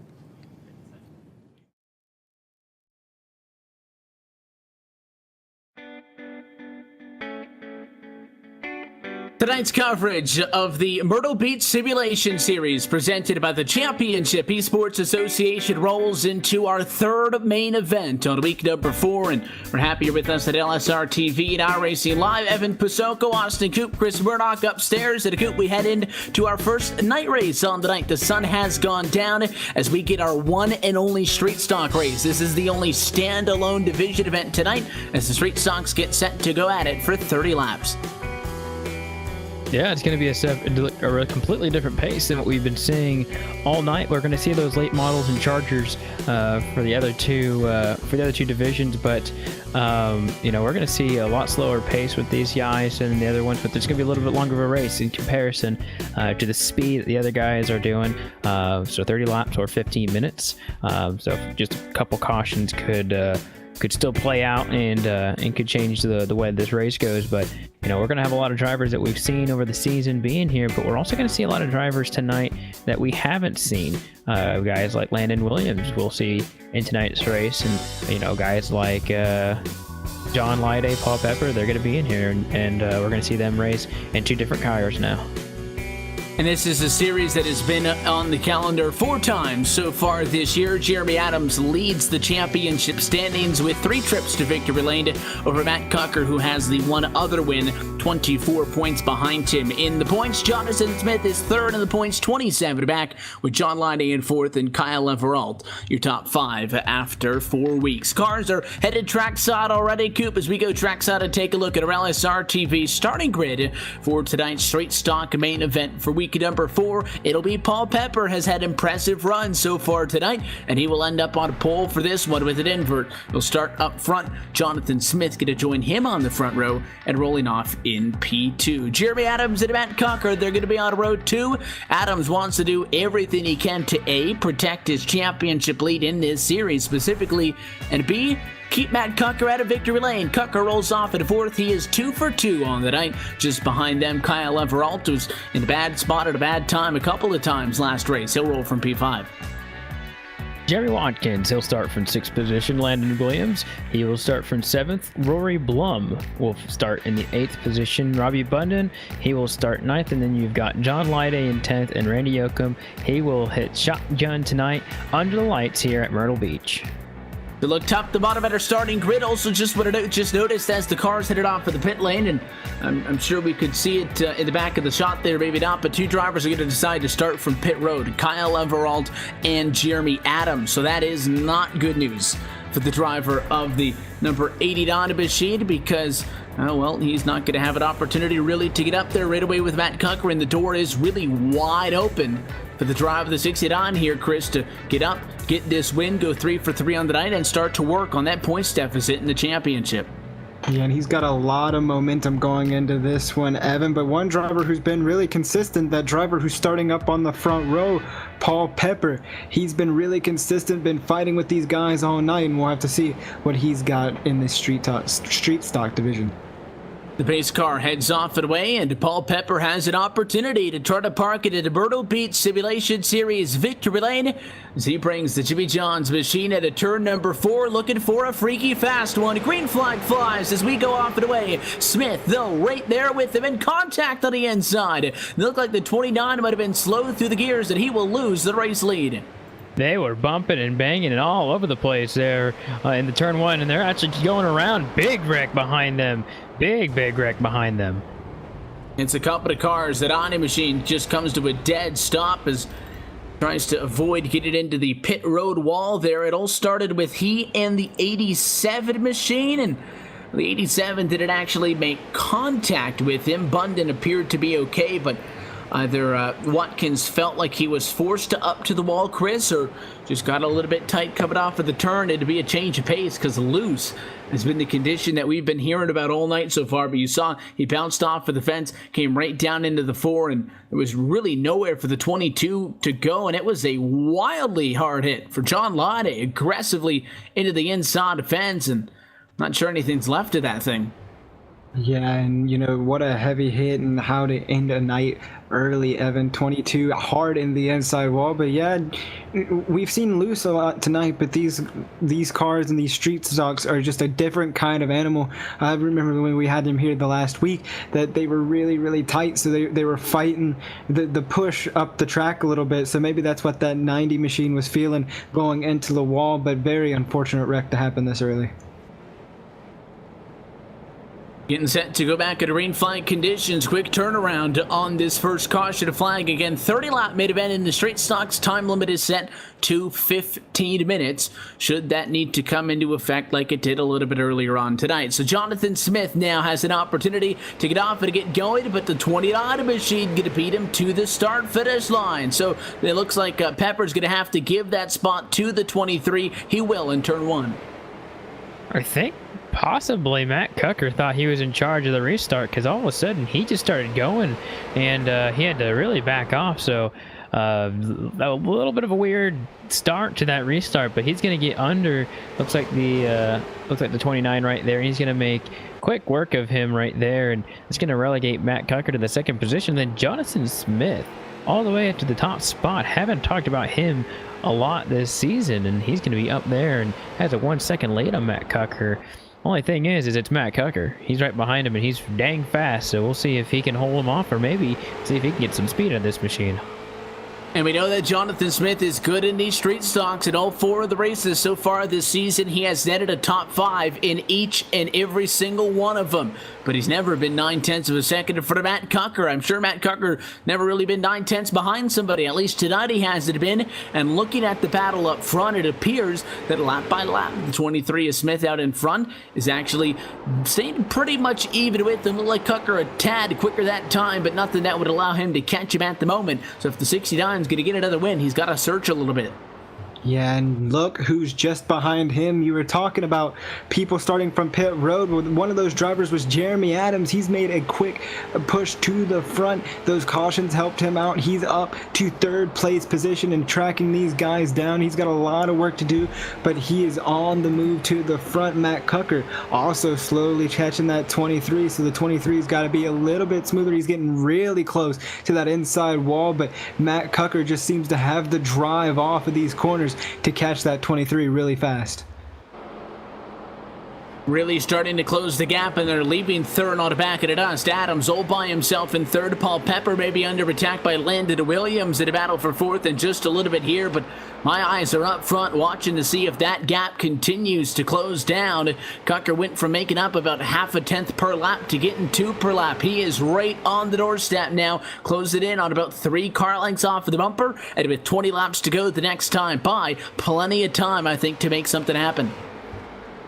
Yeah, that all happened. That lead got cut down a big amount because of the fact that Smith had made a mistake off 2, and that basically cut the lead in half. And I think since then, his momentum has really shifted downward, and that's definitely kind of when you smell or you see blood or smell blood as a shark, you start to really pounce. I think that's what Matt Cucker is doing right now. He's saw a little bit of a flaw in what happened to John, and so now he's going to try and make mistakes. He's getting really close to him off turn number 4. He may just go down to the bottom, and that's exactly what he's going to do. He's on the inside in turn number 1.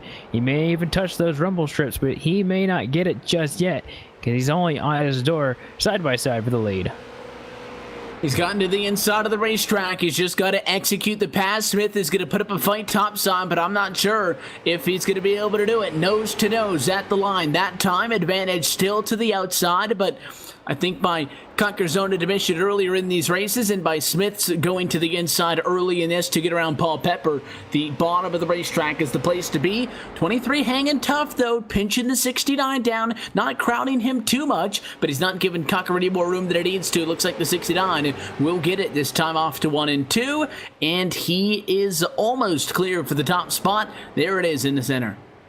Yeah, and Jonathan Smith just kind of laxed over and didn't really pinch going down into turns 1 and 2. Maybe overdrove the entry, but that opened up the door for the 69 machine to just drive right off. And we've heard Matt Cucker say he's been struggling on the inside with the arc, and when you have a driver pinching you, it just takes just a little bit of extra time to get around that driver. But Jonathan Smith not giving up quite yet as he gets a little bit loose off of turn 2, trying to get everything he can. That's just going to allow the 69 to drive away even more.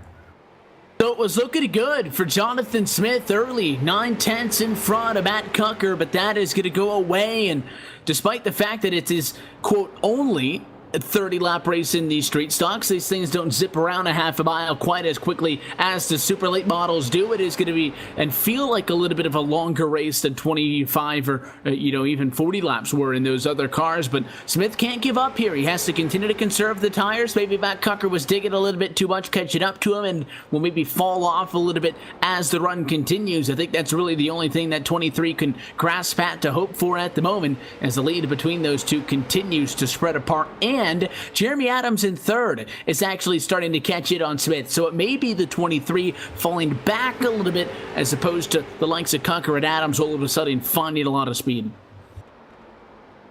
Yeah, I was definitely looking at the lap times of the 89 because he's actually faster than the leader, Matt Cucker, and about a tenth faster than Jonathan Smith.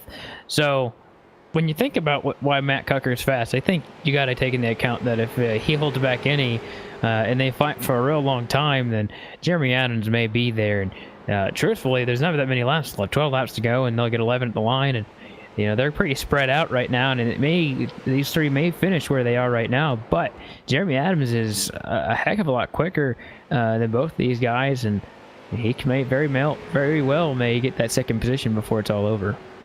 Yeah, his lap times are basically right there with Cucker, which would fall in line with what we've seen so far tonight. Again, with that number 69 racing down in front, we could see the polar opposite, Chris, of what we saw a couple of weeks ago for week number 3 of this series. But we saw those guys in action.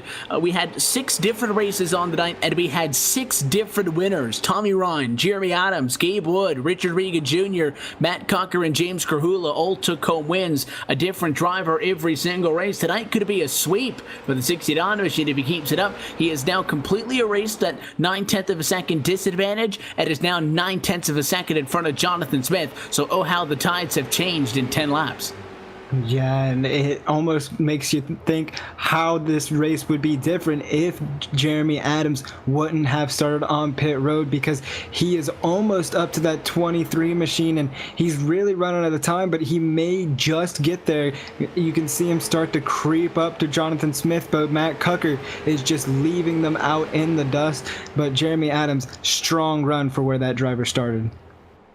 He's been able to pick up some spots. He's started this race in third, but did have quite the amount of challenges with the likes of Williams and company off for the restart. Was able to stay up in front of them, and even Williams himself has had an impressive night in the snap-on entry. Started seventh, it is up to fourth. And if you've got all these drivers picking up spots, Coop, somebody's got to be losing it, but that's Paul Pepper, not as stout in these street stocks as he was in the first two races on the night. He's fallen to fifth position, and Rory Blum may be setting to take that away from him as the 72 closes down. Yeah, real fast in qualifying, and right now he's about 4 tenths off that leader of Matt Cucker. So definitely got something to think about whenever it comes to the next week. Is trying to change something, trying to see if you can make adjustments into that car to make it run the long run. Because remember, they qualify in the day, but this is the nighttime, so they've got to have a setup that can really work both ways or be able to adjust in between sessions. So losing a few positions now, maybe able to stay on to that top 5, but it is a hard charge from Rory Blum right now.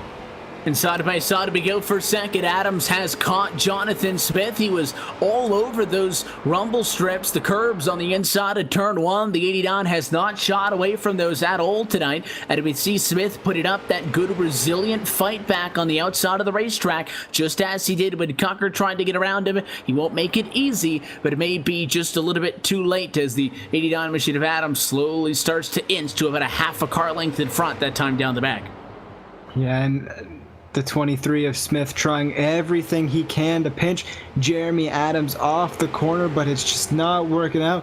Adams inching closer and closer, and I'd say by the end of turn 2, he might have that 23 machine clear, but not quite. Just gonna keep the nose there just to keep Jeremy Adams on the bottom, and Jonathan Smith doing a heck of a job at staying up on the outside line.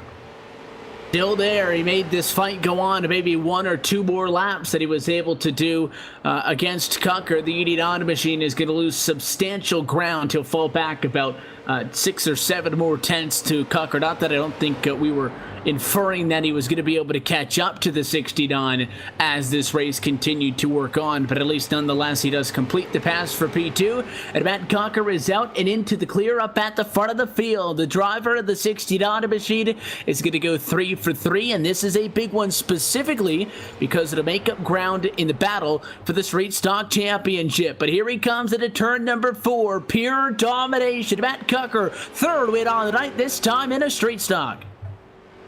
Incredible stuff from that 69 of Matt Cucker, and he just keeps doing it. Every race so far is really just cleaned up shot, really. And he's put himself in a really good position, starting and finishing. Without starting up there towards the front, it makes it really difficult to get up there. And I think we saw that with Jeremy Adams tonight. He could have had a chance at it. He was doing really good lap times as well. But in the end, Matt Cucker had it at the most pivotal point, which was at the beginning. Yeah, you start up, towards the front of the field, and he's been able to go pull the checkers at both of these. This one, he got his workout in a little bit more, and I think that, Chris, the big advantage that he got lucking out a little bit is he was faster in those other races, but because he started on pole, the yellows, they weren't what he wanted to see. He would have rather, again, just run off under the green flag and win this thing, but I think that he needed the green flag laps in this one to be able to work down on the likes of Smith, because Jonathan Smith looked like the best car on restarts tonight, and he was able to pull away to those second gaps, but the green flag was what allowed Cucker to make it a battle.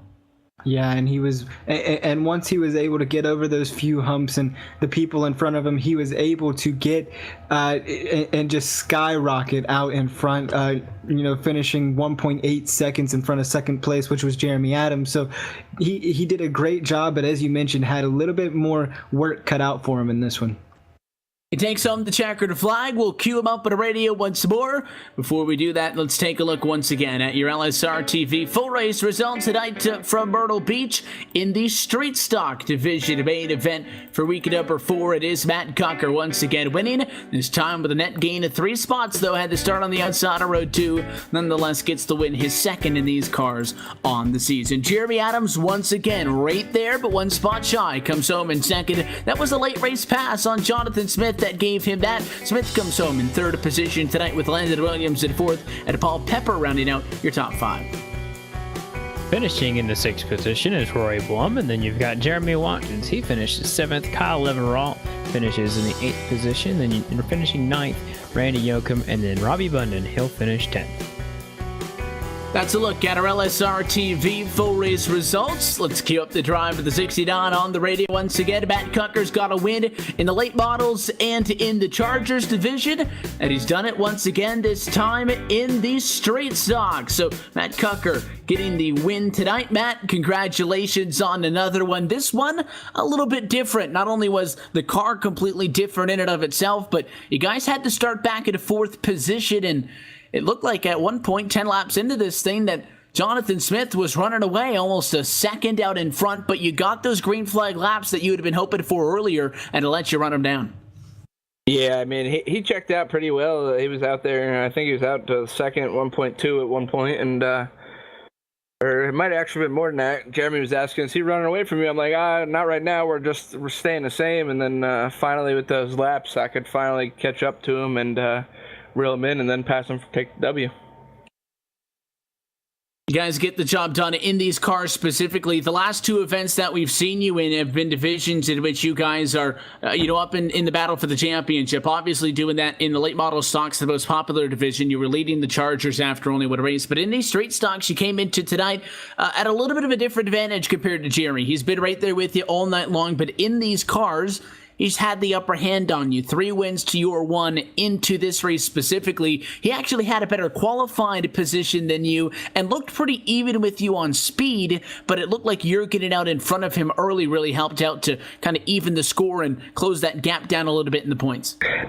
Yeah, I don't know how he missed the grid. I mean, we're all in TeamSpeak, and we all know, and I asked him what happened, and he told me, don't worry about it, because I guess there's something going with his dog or cat, one of the pets, and that was the game changer tonight, is that he missed the grid to start, and I was able to get on the grid and be able to pull away, and he had to come through more cars than I did, so that was the game changer tonight, and be able to pull off the W.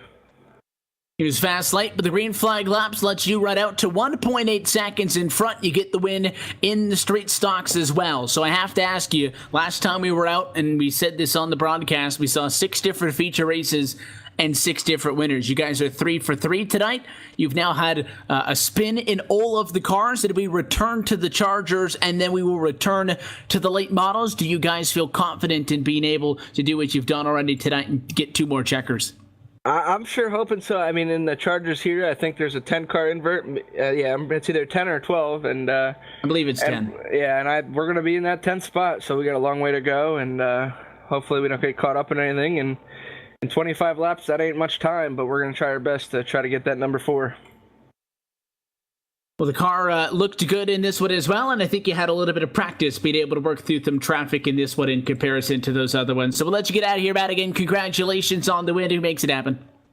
Team Vince here, man. I mean, without them, it wouldn't be here. So thanks to you guys again for broadcasting, and Kyle Barnes with Myrtle Beach and putting this whole thing together. I mean, it's a blast to drive all these different cars, and I wish I had them all in real life.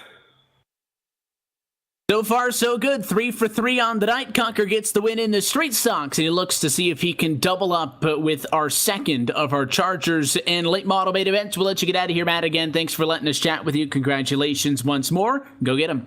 All righty, thank you.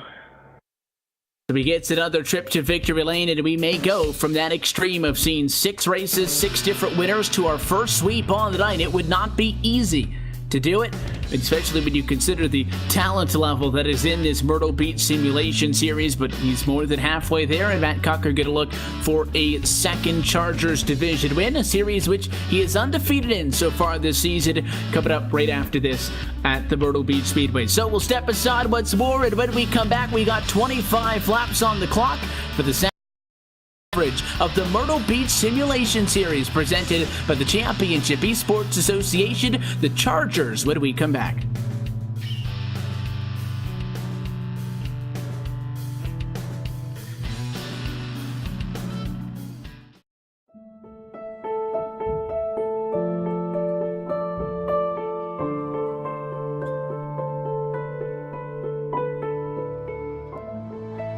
When I sat in the car, you always wonder, what's it going to feel like? It was my first time driving a mid-engine GT car. My thoughts were, wow, this is really good for our first time in a car. I was really surprised by it. You're sitting low, you got the A-pillars at steep angles, the windshields at steep angles, you can see the fender flares. I think we have a chance to win. Everything's got to go right, but I think we have a car that can win the race or be on the podium. But can you imagine how cool that would be to go back 50 years later to the year and do it?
Welcome back to Myrtle Beach, South Carolina, as LSRTV's coverage of the Myrtle Beach Simulation Series presented by the Championship Esports Association continues to chug along tonight for week number 4 of action on this 2017-2018 campaign. And if you've been with us from the start, Matt Cocker is the name that's going to jump out to you. 3 for 3 on the night. We said it at the top that 2 divisions tonight would have twin features, the late models and the Chargers. Cocker took home both of those races already tonight, along with the Street Stocks race that we just wrapped up.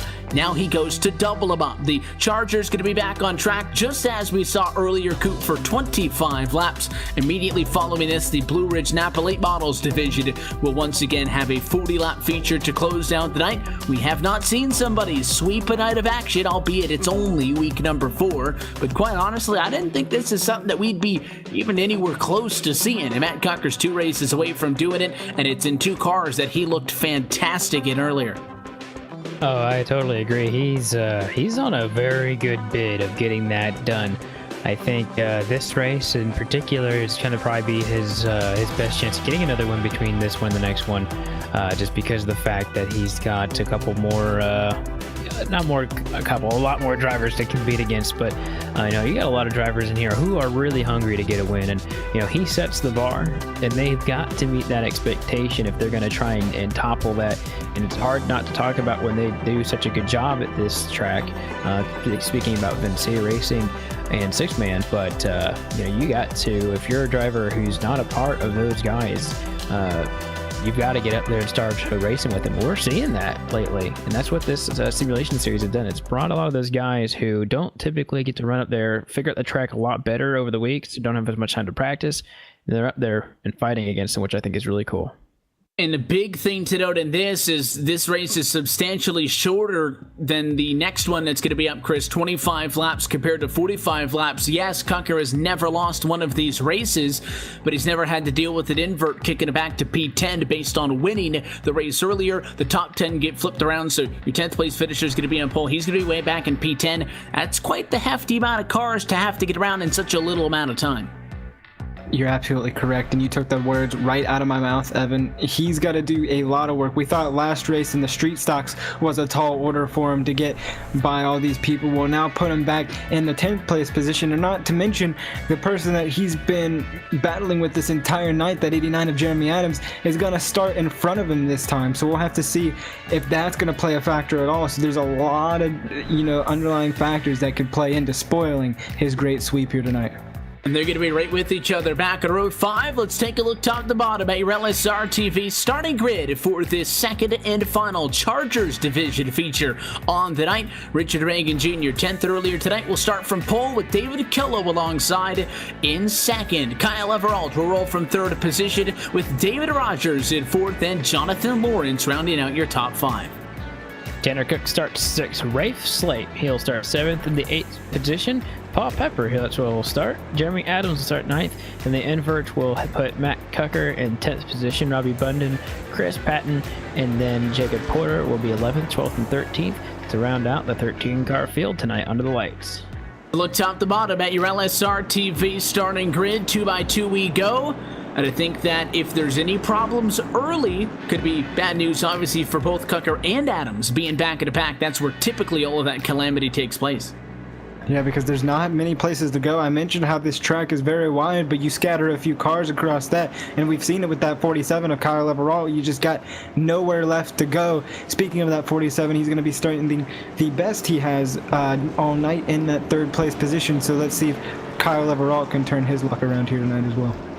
And we look to see if Cucker can continue the streak. He was able to pass 3 cars at the last race. Could he get around 9 this time? Richard Reagan Jr. from pole position going to take the American Ethanol green flag as we go Chargers racing. Once more, this time under the lights from Myrtle Beach Speedway. 3 wide for the race lead as Rogers way deep into the corner. The battle for the top spot. Regan on the inside. The advantage. Not clear a kilo yet. Now the 27 will drop back in line. And these guys are really hard in the corner there. Some 2 wide, almost 3 wide action right there out of turn number 4. But Reagan, he's going to get a good jump off of the corner. He had a decent start. Yeah, we got 3 wide right there in turn number 2. It's going to have 1 car get touched and then a couple other cars go around, but no caution yet. Wow, what a save. I caught that too right out of the corner of my eye. It was Adams who got tagged by the 66 and then tagged by the 8. Those 2 drivers were able to hang on. The 66 Machida Lawrence ended up spinning out on the inside of the racetrack. 1 car off the racing surface. No caution. We stay green and your leader. All kinds of sideways. Reagan just about took himself out. A fantastic save up front. Still struggling to get the handle down though. Yeah, still able to keep in front of the 27, but the 27 of Killow going to have a huge run, fakes the bottom, goes to the top side. Look who's just behind them and now moved up to 4th. That's Matt Cucker. So we were proposing the question if he could get through 9 cars. Well, he's going to be up towards the lead here, and it's looking before the first 10 laps as he gets loose, and 27 going to spin up into Kyle Everalt on the outside of turn 4.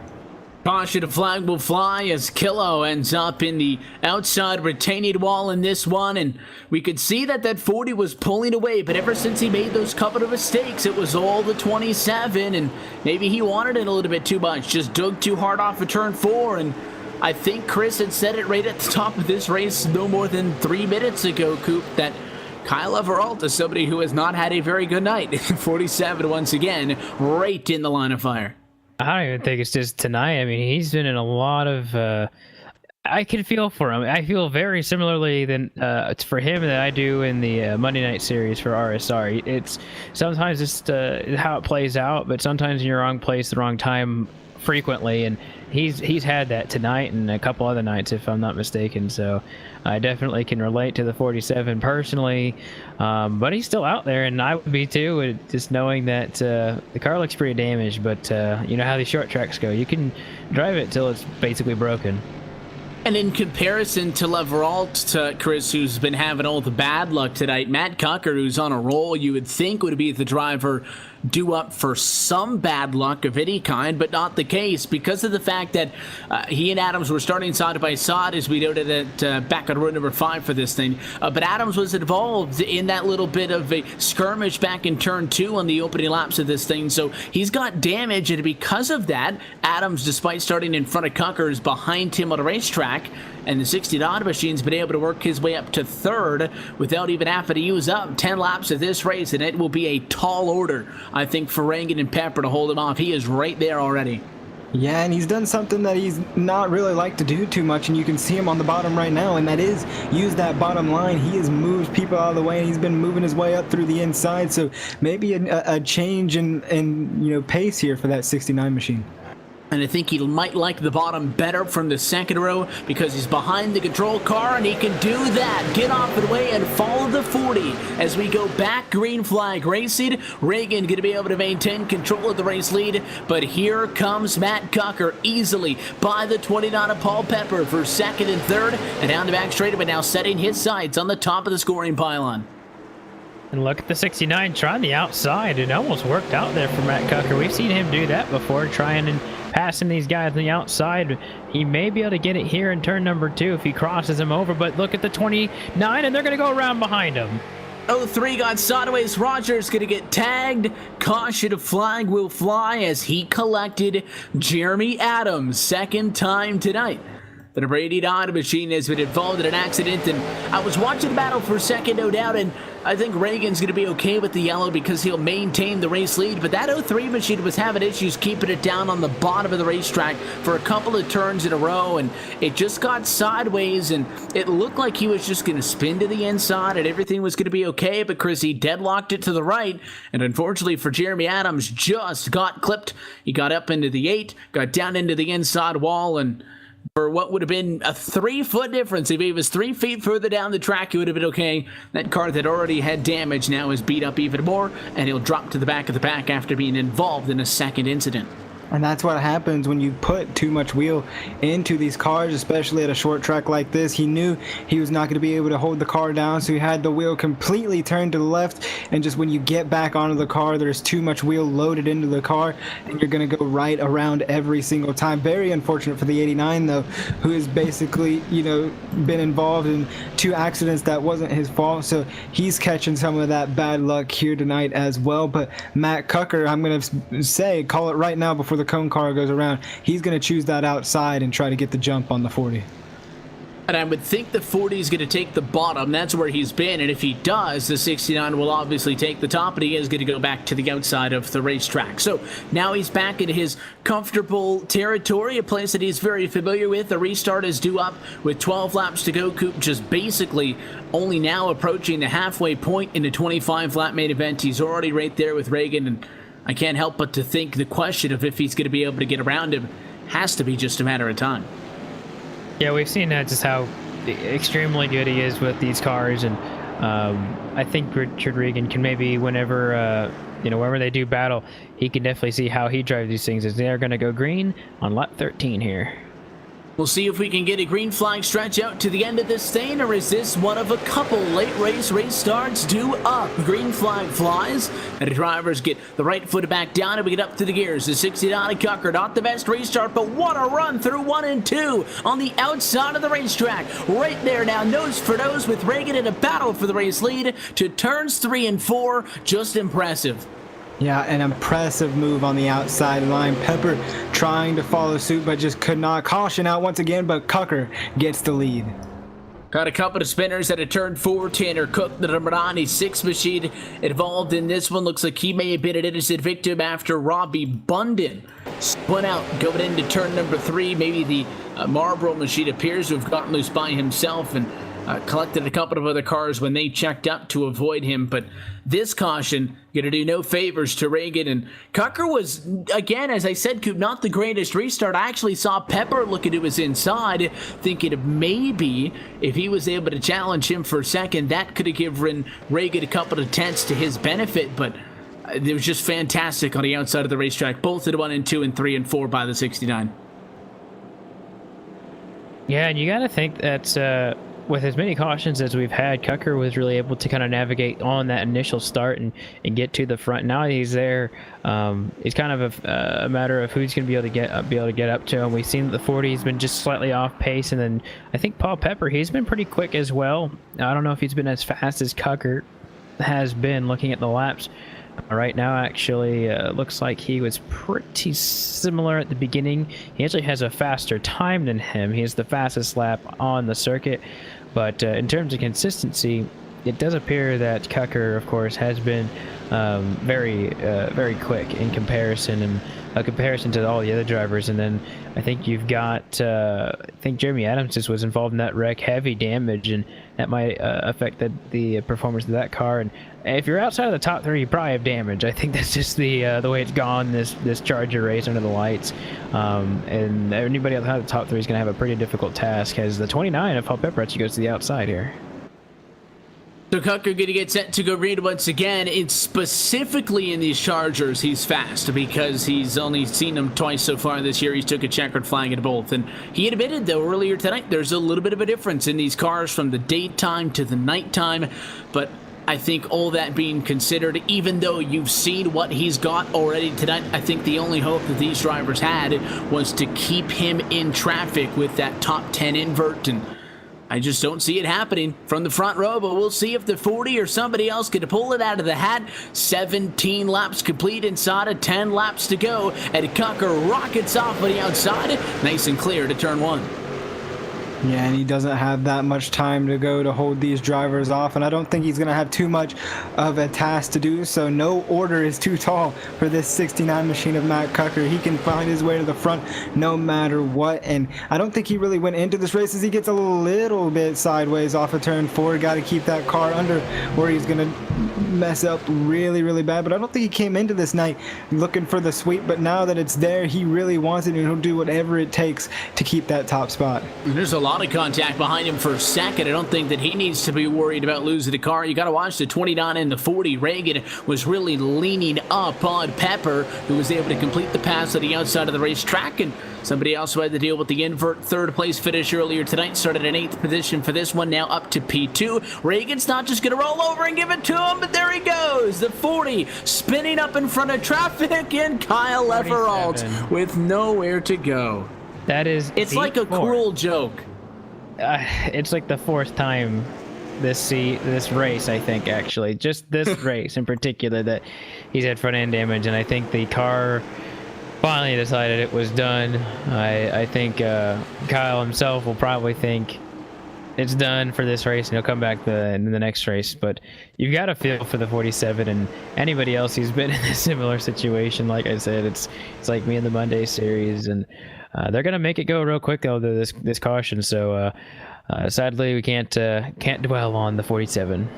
And I didn't even see if anybody was coming up to the 40. I was just watching him spit up the racetrack, and I was kind of holding the word there a little bit to see if somebody would come into it, and just a little bit chance the 47 to Kyle Leveralt, and adds insult to injury. You can compare the nights of Cucker to Leveralt, two very different extremes. When it's not your night, it is not your night, but it has been ridiculous for the drive of the 47, and hopefully he can maybe close out the night in the late models. Coming up next, the final one of the night, a little bit better off than his evening has been so far, but we have a final restart due up in the Chargers. Looking at Pepper, trying to get right on the door of Matt Cucker. Going to be 3 laps left to go from Myrtle Beach Speedway. Can the 29 get a jump? It's a good restart to keep a nose on the inside.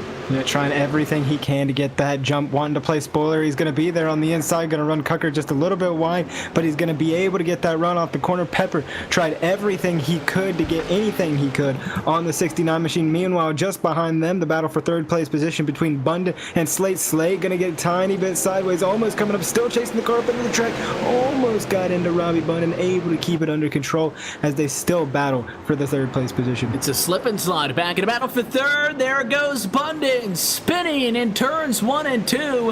One car, everybody's going to be able to get on by, no caution, and we will stay green for Matt Cucker. Coming into tonight, had 3 wins in this series in 3 weeks of competition. He's going to walk to his 4th checkered flag on the night. Final effort for Pepper to maybe hope the 69 slips up in 3 and 4. It is not going to happen, and perfect he remains. Matt Cucker's 2nd Chargers win on the night. 4 for 4 so far this night. Not this week, not this season, this night. In the last 2 hours. Yeah, I think it's incredible, and if I think it'd be a pretty big statement if he can continue to do that in the next race. I don't see it happening the next race, but I have been proven wrong before, and as we say, another drive to victory lane. It's got to feel pretty nice going in there and having to figure out how to park. Although I think he's figured it out by now, how to get that car in there. Yeah, I would put having difficulty fitting my car into victory lane towards the bottom of the things that Matt Cucker is worried about at the night. I guess if that's on your mind, then you're having a pretty good evening for him. And again, this one, the races have been honestly getting a little bit more difficult for him as they've gone on. Had to start 4th in the street stock race, just had to start back in 10th in this race. And we talk about luck. Luck is, to an extent, a part of racing, Chris. There are times when you get lucky, and there are times when you get bad luck. Kyle Everalt keys to the point. But for Matt Cucker, he hasn't really been in any of those tricky situations. He's been able to determine his own fate, and without interference, he's the best driver here tonight. Well, we've seen bad luck strike Jeremy Adams this race, and that's the 4th race in, and Matt Cucker's had a perfect night tonight, and it all comes down to this. I don't know whether he's really thinking about it or if he really, has it in the back of his mind, but he has to. He's got to be thinking about that because he will be the first driver to do it in the Myrtle Beach Simulation Series, and if anybody deserves it, it'd be that 69 machine. We'll see if he's going to be able to close this thing down in a moment. First, let's look top to bottom at your full race results for this second Chargers Division feature on the evening. Matt Cucker takes home the checkers from 10th position. It's the furthest back he's had to start tonight, but it was not enough to keep him back. Was already up to the front row by the time he got halfway. He takes the win over top of Paul Pepper, who comes home in second. Rafe Slate with the third place tonight. Jeremy Adams, a lot of adversity to come home at a P4 tonight, and just behind him, Dave Rogers rounds out your top 5. Richard Reagan Jr. will finish in the 6th position with David Killow following behind him in 7th place. 8th place, Jonathan Lawrence, and then you've got Chris Patton in 9th, and then Tanner Cook finished out the top 10 with Robbie Abundant and Kyle Everalt finishing at 11th and 12th. That's a look top to bottom at your LSRTV full race results. We are on the radio again with the driver of the number 60 Honda machine, Matt Cucker. His 4th win on the night to Matt in these Chargers specifically. It appears that you love these things. 3 for 3 in these cars, and we'll get to your success tonight overall in just a minute, but despite the fact that I even caught you a couple of times in this race, getting loose at a turn number 4, you seem to be very consistent in them and limiting mistakes, but you started back in 10th position for this one. It was your biggest challenge so far tonight, but I think by lap 7 you were top 3. Yeah, starting back there, I was a little bit worried because I knew how hard it was for these things to pass. But, you just got fortunate enough that with these cars, you have to drive them just a certain way. And if you don't drive them that certain way, you ain't going to be fast and you'll wear off your tires. And I'm fortunate enough that I know how to do it. And it's kind of hard to explain. I mean, Jeremy knows how to do it too. And Paul's picking it up pretty good. He was staying there with me. So, I mean, these cars are tricky to drive. They're not like the regular late model stocks, and you just gotta have the knack for it. And I mean, the only thing else I can say is practice. I mean, that's a killer right now. And if we didn't have all those yellows, I probably wouldn't be sitting here talking to you right now, because the yellows were a big part of the success tonight. And that's all I got. We saw you on the outside there for a restart with 22 laps to go, and we also saw you take the race lead on that outside. Pepper was on the bottom of you both times, and when you went to take the race lead for the first time tonight, he had a much better restart than you, was basically clear by the time he got to the corner. I know that you guys have preferred the outside on the restart, but that's mainly been to arc down to the bottom of the racetrack. But you guys looked like you were able to get enough arc clearly because you powered through 1 and 2 and 3 and 4, but then went right back down to the bottom once you got clear. Was that just the fact that maybe you've had enough experience in these cars to be able to try something different and commit to it, or what was behind working both lanes in this one? I'd probably have to say that it was the experience behind the car and knowing how to catch it if it gets loose, because he cleared me going into 1, and I just stood in the throttle and I drove it down in there deeper than I think I've ever drove these cars into the corner before, and it stuck. I got lucky enough that it stuck on me, and he couldn't get back to the gas. I think it was Richard Reagan, and he couldn't get back to the gas with me on the outside of him, and I was able just to power down a backstretch and stick it on the outside in 4-2, and then cut down on exit to grab the lead. So I've got to ask you, it's one thing to find success in the Chargers, something that you're good at. It's one thing to find success in the street stocks, which you've won in before, or these late models, which you've won in before as well. But so far, you're 4 for 4. Trying to go for the sweep, and not to add any pressure to you, because this might be the hardest one on the night with the invert and the high car count. But is that on your mind? Are you thinking that it'd be fun to get the sweep? It would definitely be a blast. I mean, the late model stocks that we're about to do for the next 40 laps of the night to cap it off is it's going to be much harder than the rest of them have been. And I definitely have my work cut out for me, ahead of me, and especially with Christian starting in front of me. I mean, you got Brandon Wilkinson, who's won. Jeremy's starting in front of me. So we got a bunch of heavy hitters that I'm going to have to get around. So we'll see. I mean, it'd be awesome to do it, but it's highly unlikely, but we're going to try our best and try to get it. So far, so good. We'll let you take off. The sponsors and the shout-outs again. Who makes it happen for you? Team Vince here, Jeremy Adams, definitely practicing with him all the time. It's a blast, and definitely you learn a lot just by running laps. And anyone who's watching that I tagged in my post before, thanks for watching. You guys for broadcasting, and Kyle Barnes and Myrtle Beach Speedway for putting the show on.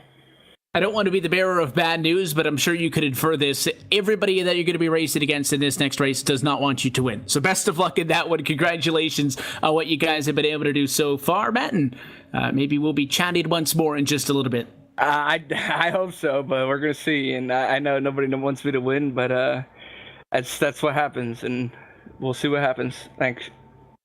People don't tend to like history unless they're the ones making it, and Matt Kunker is looking to be the first driver to sweep a week of the Myrtle Beach Simulation Series, and he gets his opportunity at that when we come back to the Myrtle Beach Speedway as we step aside one final time. 40 laps in the Blue Ridge Napa Late Models Division is up next, and it will close out our coverage here on LSRTV, your home for sim racing and iRacing Live, so keep the dial locked, and when we come back, we drop the final green flag on week number 4.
Welcome back live to the Myrtle Beach Speedway, the site of the Myrtle Beach Simulation Series, presented by the Championship Esports Association on LSRTV and iRacing Live. Our fourth week of sim racing action is now drawing to a conclusion for our fifth feature event on the night. And if by chance you're just tuning in with us now, I'll give you a rundown. Matt Cucker,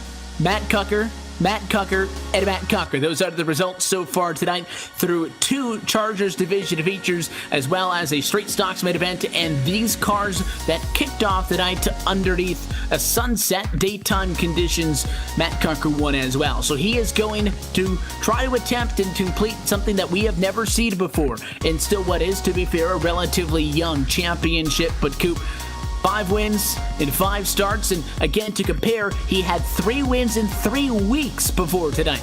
He's got more than that in the last 2 hours with 4 wins, trying to do the seemingly impossible, and tonight, in this final late model stock main event, would be the most difficult hurdle for him to overcome if he can do it. Yeah, he started from the pole, and I think that was the biggest thing for him, was that the fact that he could set the pace for the race and really go from there. Now we've gone from day to night, and the temperature is dramatically cooled down from the beginning of the race. It's still pretty warm out there at Myrtle Beach, but the fact that it's a completely different environment, you have 15 or less cars, and oh, by the way, the top 10 is inverted. So he's going to have to deal with that as well, getting it through that field. I don't think it's going to be a problem getting it through a few of those guys, but I think it's still going to be a challenge to win this one. I don't see it happening, but that's just my opinion. I think it's still a high chance, but never know. And coverage of this final race on tonight, the Myrtle Beach Simulation Series, is brought to you by Napa of Blue Ridge, Virginia. Napa is your trusted source for automotive parts, accessories, and know-how for your car, truck, or SUV. You can shop online for original OEM and replacement parts at www.napaonline.com. Top 10 invert, first in the grid here, finished 10th earlier, and 10th on the grid, finished first earlier. Robbie Bundon will start from pole position for this one, and will be joined on the front row by someone looking for redemption. Kyle Leveralt will roll off in second. Richard Reagan Jr.'s had a good night so far. He'll start in third. How about Christian Peterson? Hasn't been making noise. He wants to spoil the party, and will start P4. Jody Green rounds out your top 5. Starting 6th again, it'll be Brandon Wilkinson. Then you got Ricky Harden. He'll start in the 7th position. Tommy Ryan starts 8th. Jeremy Adams starts 9th. And then Matt Cucker, the man of the night so far, he'll start 10th. Jonathan Smith will start just behind him in that 11th position. Paul Pepper, who's had a great night here tonight, will be starting 12th, 13th. Benny Ellison, Jeremy Watkins, 14th. And rounding out your top 15, Tanner Cook.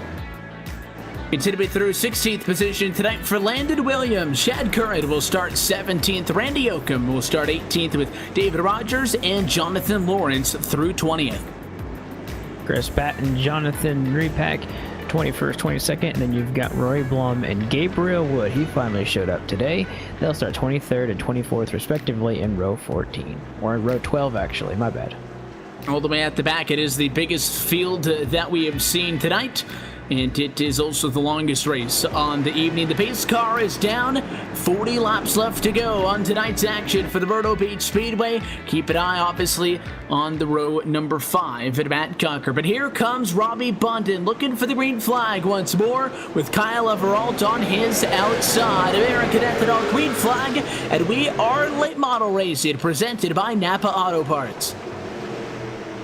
Oh, they're getting 3 wide behind them. Oh, wow. Huge stack up in turn 1, but they keep it even. Still 3 wide behind them as the lead. Oh! Turn car around. Caution flag is going to fly, and when it rains, gentlemen, it pours. Starting from second, still not enough to prevent and protect Kyle Everalt from the demons that he is needing to exercise here tonight. Was in second spot and got checked up a little bit because he tagged your leader in the back bumper, and it slowed him up very quickly. The 40 looked to the inside, and I just don't think Everalt saw him down there or wasn't expecting him to make that late of a dive, and 47 chops the nose, ends up into the inside fence. Both of those cars heavy damage. And I think you missed the contact between Christian Peterson and the 47 that sent Kyle Everalt down the track there. Evan, he was getting attacked from all ends. He got into the back of the 87, then the 11 could not get checked up in time, hit him on that right rear, just sent him down into the 40 and back up the track hard. And luckily Brandon Wilkinson was able to get it stopped just before running into the back of the 40. So great reaction time on that 26 machine.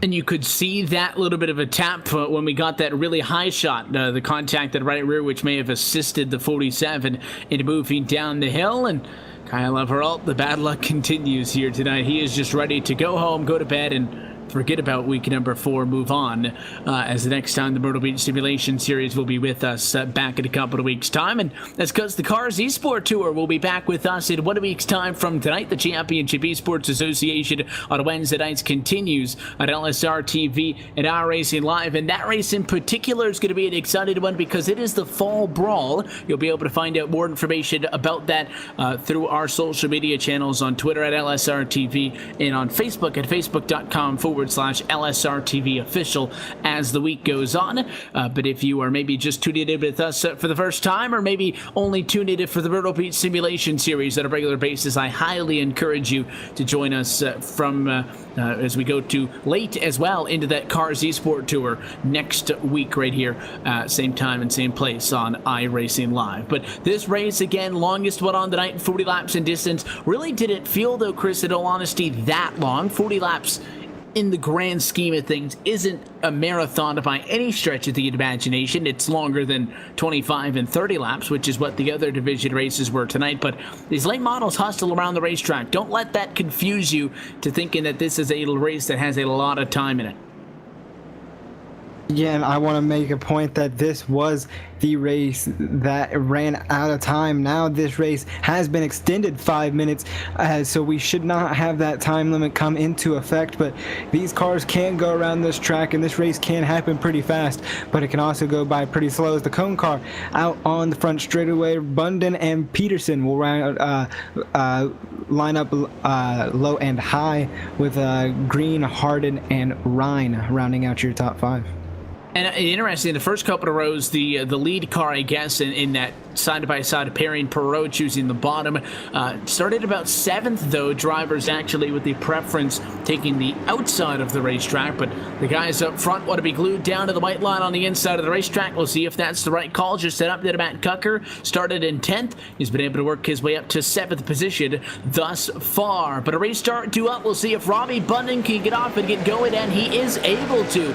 Good job in front of Christian Peterson. That 11 has some left front damage on it from contact earlier. We'll see if it affects him. Not at all. Look at the move to the inside. Christian Peterson, ridiculous speed.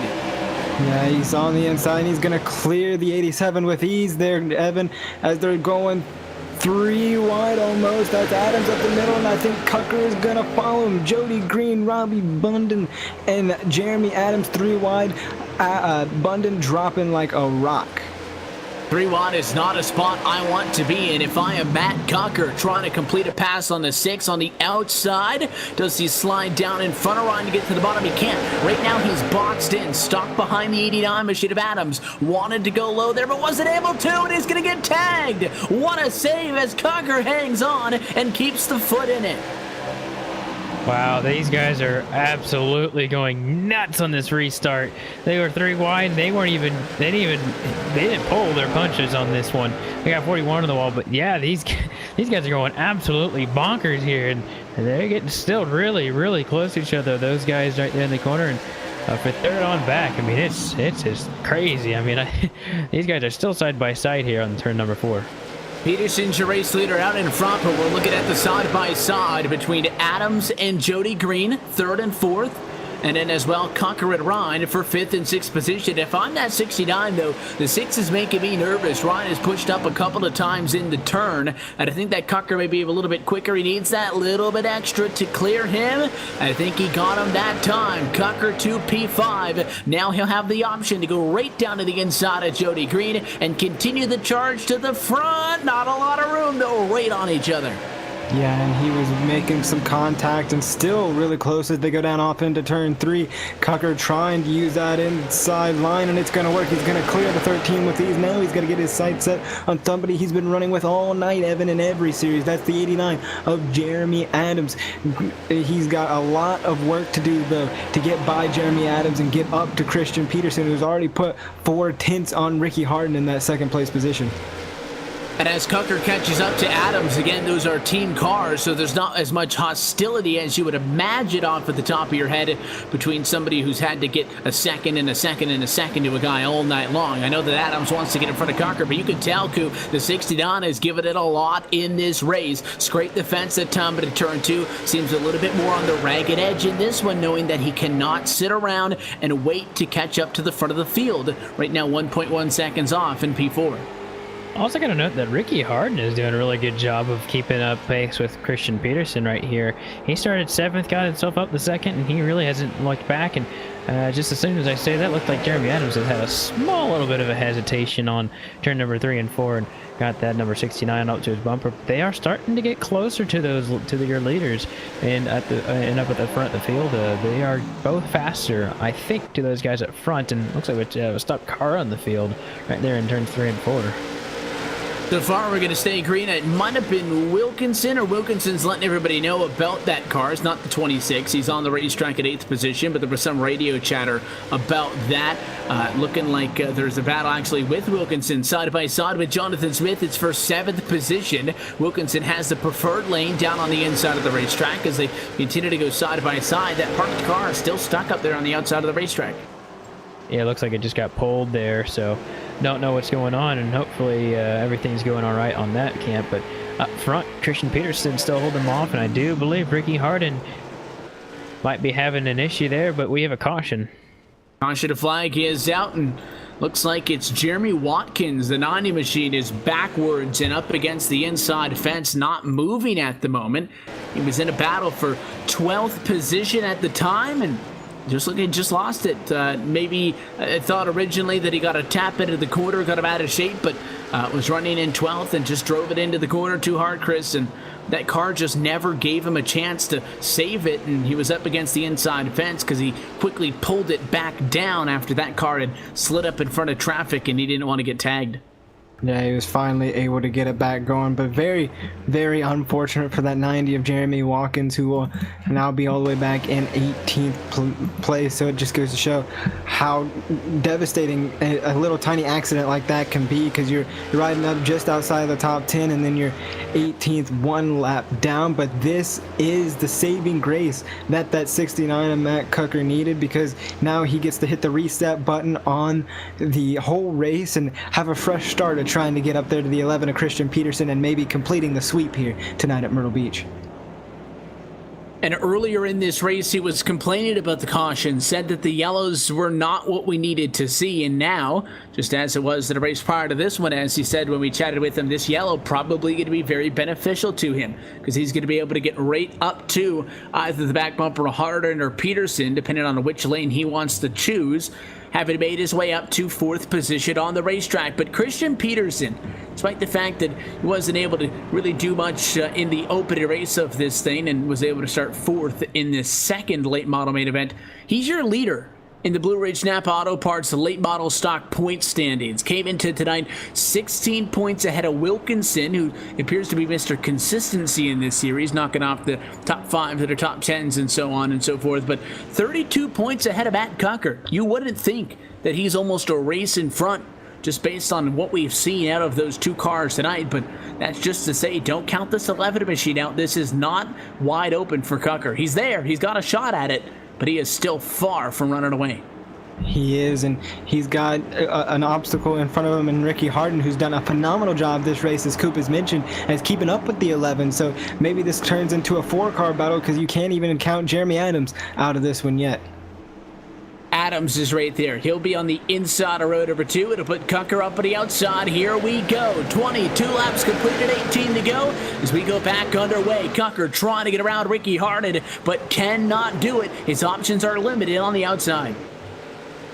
Still side by side for third place right there, and you see that the 15 is still able to keep it behind, those guys behind him, but maybe not for long. They're gonna try and slice 3 wide. It's not a good idea right there. Coming out of 4. 15's holding him up a little bit, but he's keeping his position for the time being. That was I saw the 69 do 3 wide earlier. I don't know if it's gonna work, but he's gonna go back to the bottom here. He's thinking about it, and I said that I would advise against it earlier. That's not where he wants to be, but at some point, if the difference is go 3 wide or don't pass anybody, he's got to commit. Adams was slow that time out of 4, though. Got sideways over Cucker on the outside. The 89 slides up into him. Contact in a battle for third. They both hang on, and Cucker will get the spot. Yeah, the 89 of Jeremy Adams having trouble holding it down on the bottom, just sliding all over the place and getting real close to that 6 of Tommy Ryan that time by. So handling issues for the number 89 machine, but move Matt Cucker up 1 position. Now he's got to get his sights right back on Ricky Harden. As now the 69 sliding out of turn 2 just a little bit, and just behind them, a side-by-side battle for the 5th place position between Tommy Ryan and Jody Green, and add Brandon Wilkinson to that mix as they cross the line on lap to take lap 27. Tommy Ryan not wanting to give anything up to that 13 machine. And you have to wonder how much of that car is Matt Cucker used up, and very aggressive in this race like he had to be. And he's struggling to try to get up to the back of the 50 to Harden. He is there, but he's not getting those stellar runs off of the quarter like he has been tonight. Looks like the 15 a little bit more courteous than Adams and Ryan have been to him. 15 saw him coming and left the inside open. Cucker going to go to the inside of the racetrack, and we will go side by side for second spot. If he wants any hope at chasing down Peterson with 12 to go, he's got to get clear now. It's amazing to see that the 69 could do it. I said it was pretty improbable that the 69 Matt Cucker could go 5 races on the night for 5 wins, and right now he's only 1 position away from that, and he's got about 11 laps to go. I think it's just too much of a tall task to go get Christian Peterson. He's got about a second to get there, but man, he's absolutely made a charge. 10th to 2nd right now, and Peterson with just a few positions and got a little bit of damage, but man, he's doing a good job as the battle for third still rages on. It looks like Adams is trying to get underneath that. Caution! He got a caution, yeah. Well, I think that might have been his only hope, was the yellow, and a yellow flag is going to come out. Looks like contact may be down in 3 and 4. We'll try to get a second look at this. Would we have an opportunity? But I think it may have been with the 4 Randy Yoakum. He was involved in something earlier. Can't quite find the car involved in this one right off of the top here. Even the 29 machine of Paul. That was Paul Pepper, who's been having a relatively good night so far. And he did get turned at a turn number 2. Light tap at a left rear quarter panel. It's a relatively uneventful incident, but nonetheless, a wreck is a wreck. It looked like he may have actually been the one to come down on Gabe Wood a little bit. Yeah, and that caution provides another saving grace for the 69, Evan. And like you mentioned, he had talked about how bad, he did not like those cautions in the earlier late model race. But now that everything is working out in his favor, and he seems to be the only one that has Lady Luck on his side here tonight. Jeremy Adams has had some bad luck, Kyle Everalt, but he's basically getting it's almost like Myrtle Beach wants Matt Cucker to go up and grab this sweep, and he's getting it a great opportunity to get it here.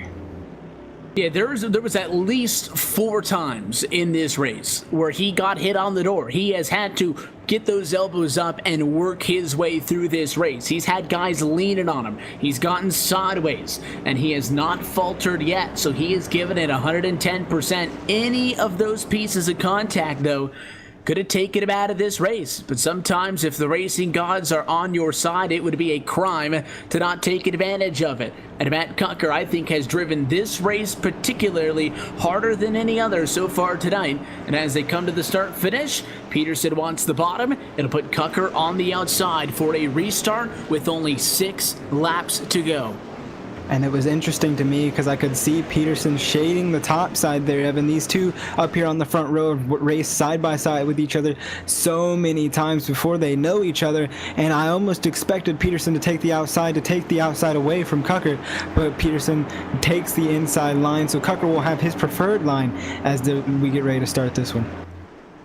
Up on the outside, Matt Kucker is shooting for perfection. Christian Peterson on the inside to spoil the party. 6 laps to go as we go back underway. Good jump by the 11. He will be clear to turn number 1. Does Kucker want to get in line, or does he keep it on the outside of the racetrack? Looks like he will slot in line behind Peterson and in front of Harden.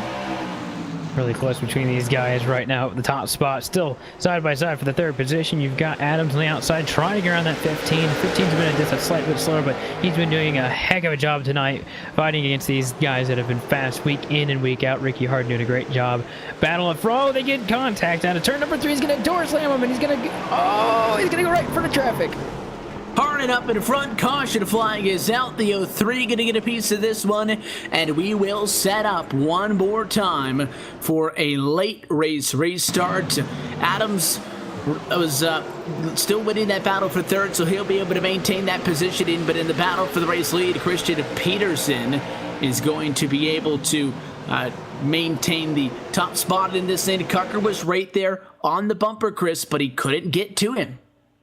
Yeah, and it goes to what you have mentioned, that maybe he has used up his stuff, because he had to start from that 10th place position and basically, work his way up and get his elbows up and get dirty a little bit and work his way through. So maybe the tires have just basically fallen off of those things. You see them come to a stop to restack everything up and get everybody where they're supposed to be so they can finish this thing under green. So they're gonna get the pace car up to the start-finish line, get everybody lined up, and get one more shot at this thing. And this time by, it will be 3 laps left to go, so the next time by, it would be 2 to go. That, I believe, is the objective to go back under green flag conditions with. So here you go. It is going to be a 1-mile shootout from the Myrtle Beach Speedway. Peterson and Kucker on the front row. This goes far beyond a battle for the Blue Ridge Napa late model stock points themselves, because Matt Kucker has not lost tonight. And I know that at the end of the night, Chris, if he's able to walk away with 4 to 5 wins, it's still a fantastic evening, the most successful night we've seen out of any one driver so far this year. But it would sting if the one you don't get's the last one, and you were that close. This restart is going to be played over and over in the minds of Peterson and Kucker, regardless of whoever ends out on top. And you heard Kucker talking about it. He knows it's highly unlikely, but that doesn't mean he's going to give up, lay over, and just surrender. And just think about what if that the one that got away and Kucker's there. He can see it. All he has to do is get this great restart, be side by side with Peterson, and we know how great that 69 machine has been on the outside line. So if he can get up there and get side by side, pinch the 11 down, it could be all she wrote, but it's a lot harder to do than it is to say. And one thing that we haven't seen tonight, mainly because nobody has been close enough at any given circumstances, is the chrome horn. Is Matt Kucker willing to put the bumper to Christian Peterson if he can't get to him by the time we get to the final lap? Yeah, as we get the cone car set up here, Evan, just as we expected, Peterson to the inside, Kucker to the outside, nothing really changing. Adam's going to take that inside line, and everybody basically going to follow suit here, so we'll have to see. He's got to have that in the back of his mind, that streak, what if, that's got to be looming, and I'm always a big proponent of getting into the head of the driver once you're, under that caution, and it just gets in your head way too much, and you have way too much time to think. He had a lot of time sitting there to think about this restart. The time for talking is over. Here we go. 2 laps left to go from Myrtle Beach. Peterson on the inside, Kucker on the outside. Green flag flies. And I think that's about as best of a restart that Kucker could ask for. Going to be almost there, not quite. Peterson going to clear him, going off down into turn 1. Kucker going to power off the corner, going to be all over the back bumper of that 11 machine. Going to try to take the top side, not going to quite be there. Going to be all over the bumper, and he might be getting on the inside, and he's there. Oh, Peterson into the wall! He overdrove turn 4. Kucker going to pass on the inside, and Peterson going to have to fight for second. He'll stay in front of Jeremy Adams and Matt Kucker. Cool under pressure. Peterson can't get there. 5 for 5 and a perfect night for Matt Kucker. How often does Christian Peterson make a mistake like that? It's not very often, and he actually lost 3 positions trying to just get to Matt Cucker right there at the very end. It would have been ugly if he did, too.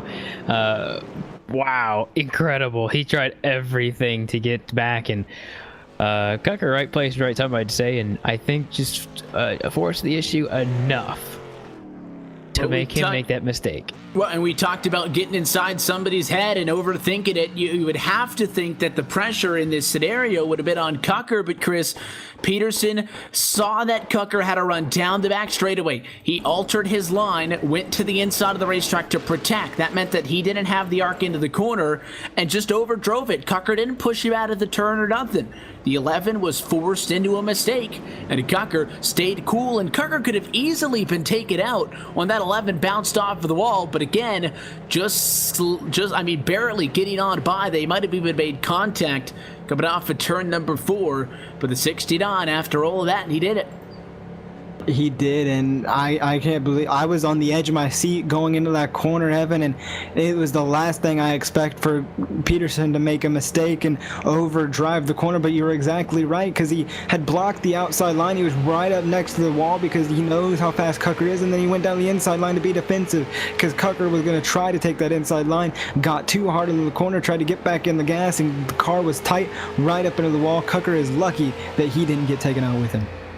He's your race winner in these late model stocks. Once more, he sweeps the night, and we will be with him trackside in just a moment. First, as always, we take a look top to bottom at your LSRTV full race results for tonight's second late model division feature on the evening. Matt Cucker gets the win, an incredible feat, but coming up to the field was a theme in this one. Jeremy Adams, who started alongside with him, has to take a P2 once more. He was able to pass Christian Peterson late. Brandon Wilkinson was also able to jump up to 3rd. Jody Green ended up in 4th, and Christian Peterson, half a mile shy, comes home in 5th. Coming up in the 6th position is Tommy Ryan. That's where he finished the last race. And then you've got Gabe Wood. We didn't talk about him all night. 24th to 7th. What a job he did to get it through the field. Paul Pepper, he finishes 8th. Robbie Bunnan, he finished in the 9th position. Then Shad Curran, he finishes in the 10th position. Chris Patton will bring it home in that 11th spot.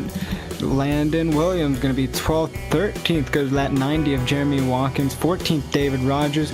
15th goes to that 15 of Ricky Harden.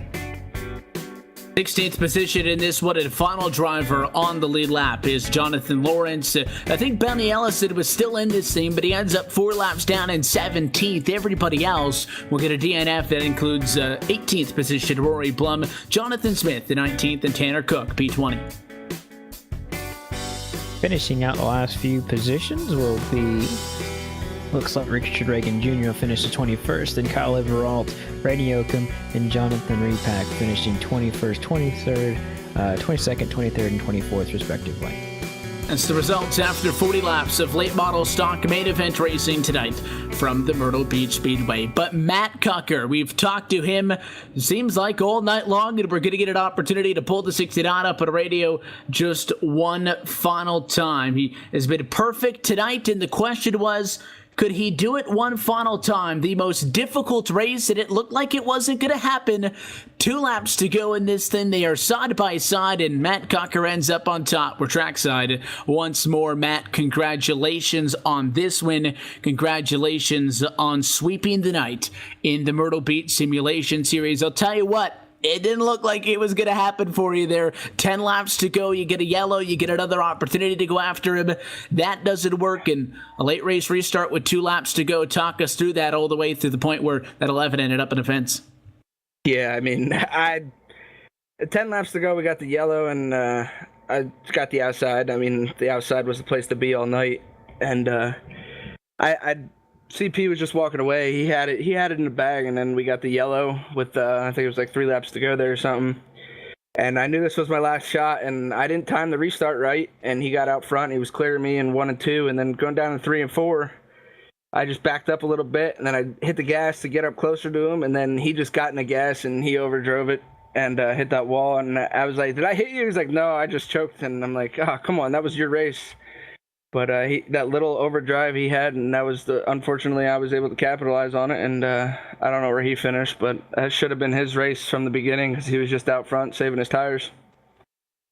And one thing that we had said there late is, you guys obviously work nice and close together. It's not as clear cut as maybe some people would see it, as far as if you had to put the chrome horn to somebody to get a fifth win on the night. If that didn't happen the way it did in turn 4, what was the playbook for that last lap?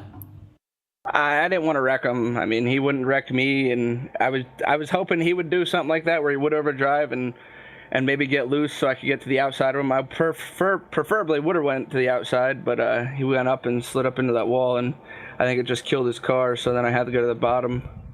But it definitely was. I was going to stay right behind him, and hopefully he messed up, and fortunately it was the lap before that he did for me.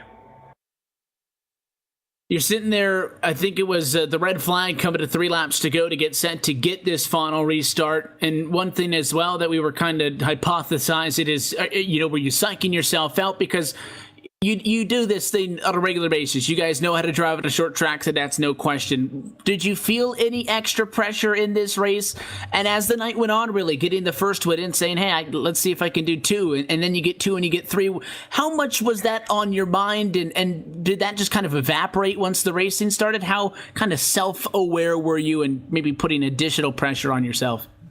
After the third race, because the first 3, they were all different cars, and we were going out there to win. Then once the 4th race come, the Chargers, it was like, all right, come on, can we do the sweep here?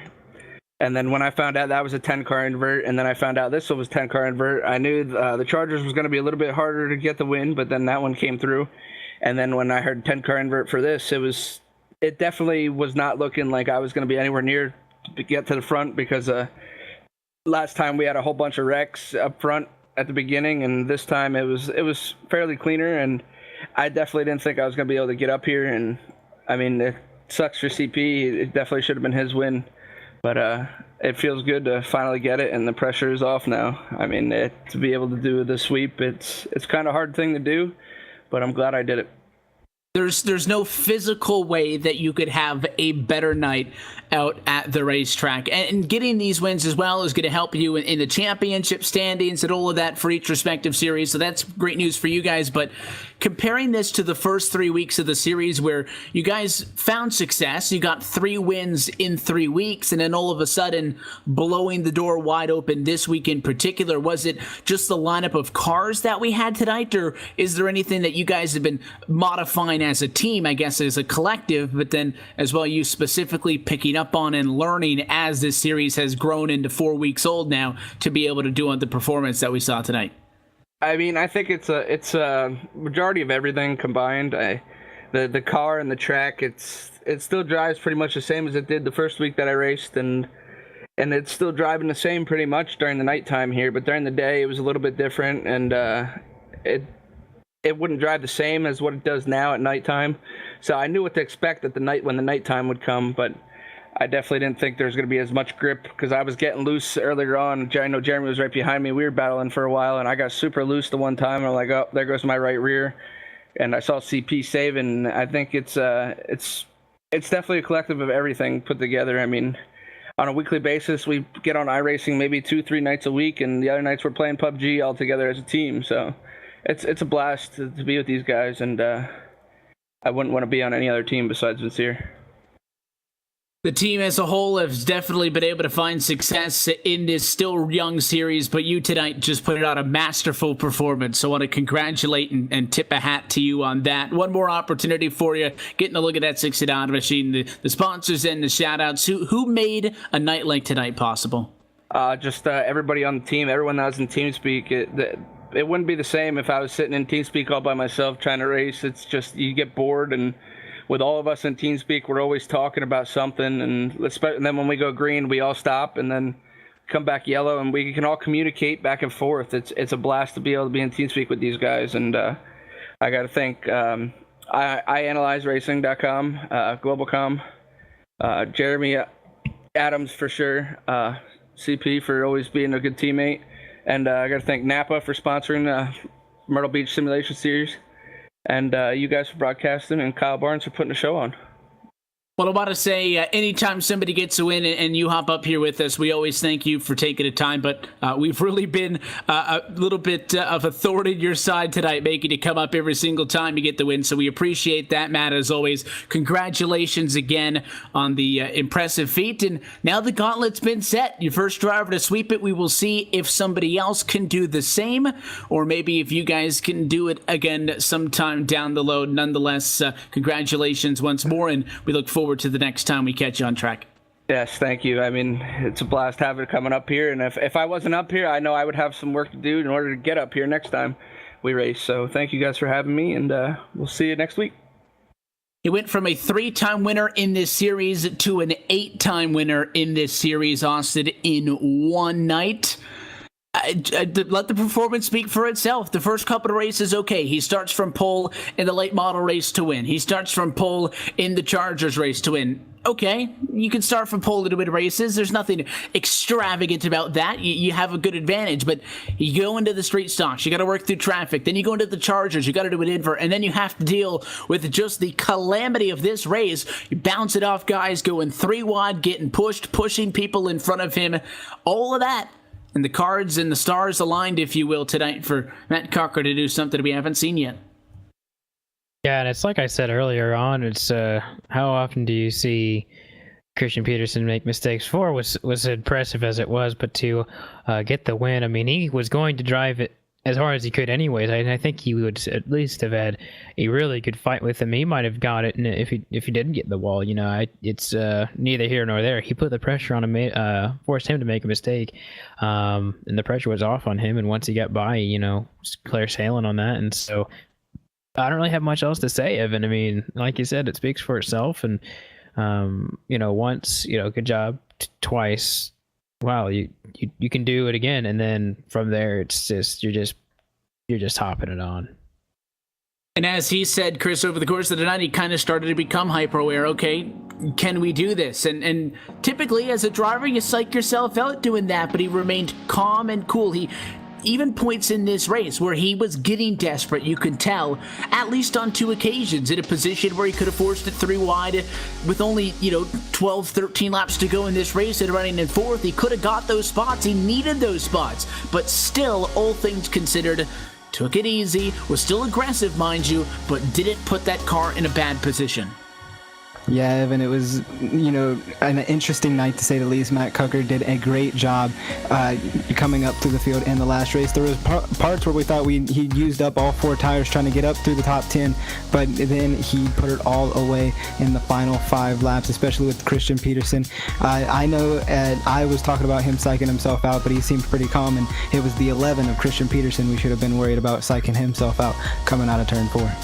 A rare mistake. 2 teammates battle this one out to the end, but Matt Cocker is your winner 5 times out of 5 tries here tonight for the Myrtle Beach Speedway. It's impressive stuff, and it's no doubt going to make big waves in the championship standings. We'll talk about that when the Myrtle Beach Simulation Series is back on LSRTV and iRacing Live next time, but at least for tonight, this wraps things up from Myrtle Beach, South Carolina. We're not quite done with our sim racing action this week on LSRTV and iRacing Live. We will be with you on Friday night for the Super Speedway Cup Series, same time as usual at 9 o'clock Eastern Time, and you can get a full look at our upcoming broadcast schedule online at www.livesimracing.com, and as well by keeping up to date with us on social media, Twitter at LSRTV, and on Facebook at facebook.com/LSRTV. Do also want to note that next Wednesday night, the Cars Esport Tour is back, and it is the Fall Brawl on September the 20th.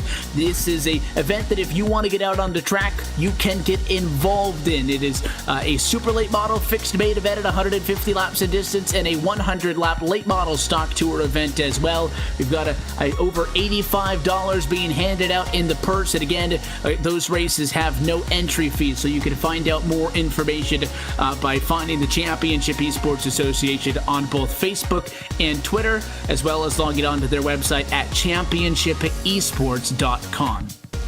all of that being said, on behalf of the entire team at Live Sim Racing LLC, for the folks behind the scenes, TJ Lyon, Laura Lawson, everybody who makes it happen topside in the booth night in and night out, and of course for the team tonight, for myself, Evan Pasoko, Austin Coop, Chris Murdoch, and our producer Cisco Scaramuza, want to congratulate Matt Cucker. 5 wins on the night, bullied him, swept the evening, took them all home. An impressive feat for the driver of the number 69 Chevrolet, and the bar has been set as the epitome of domination. We'll see if he can continue the next time the Myrtle Beach Simulation Series is on track. You'll be able to find that one right here at LSRTV, your home for sim racing. Each race of this Myrtle Beach Simulation Series and the Championship Esports Association can be found with us at iRacing Live.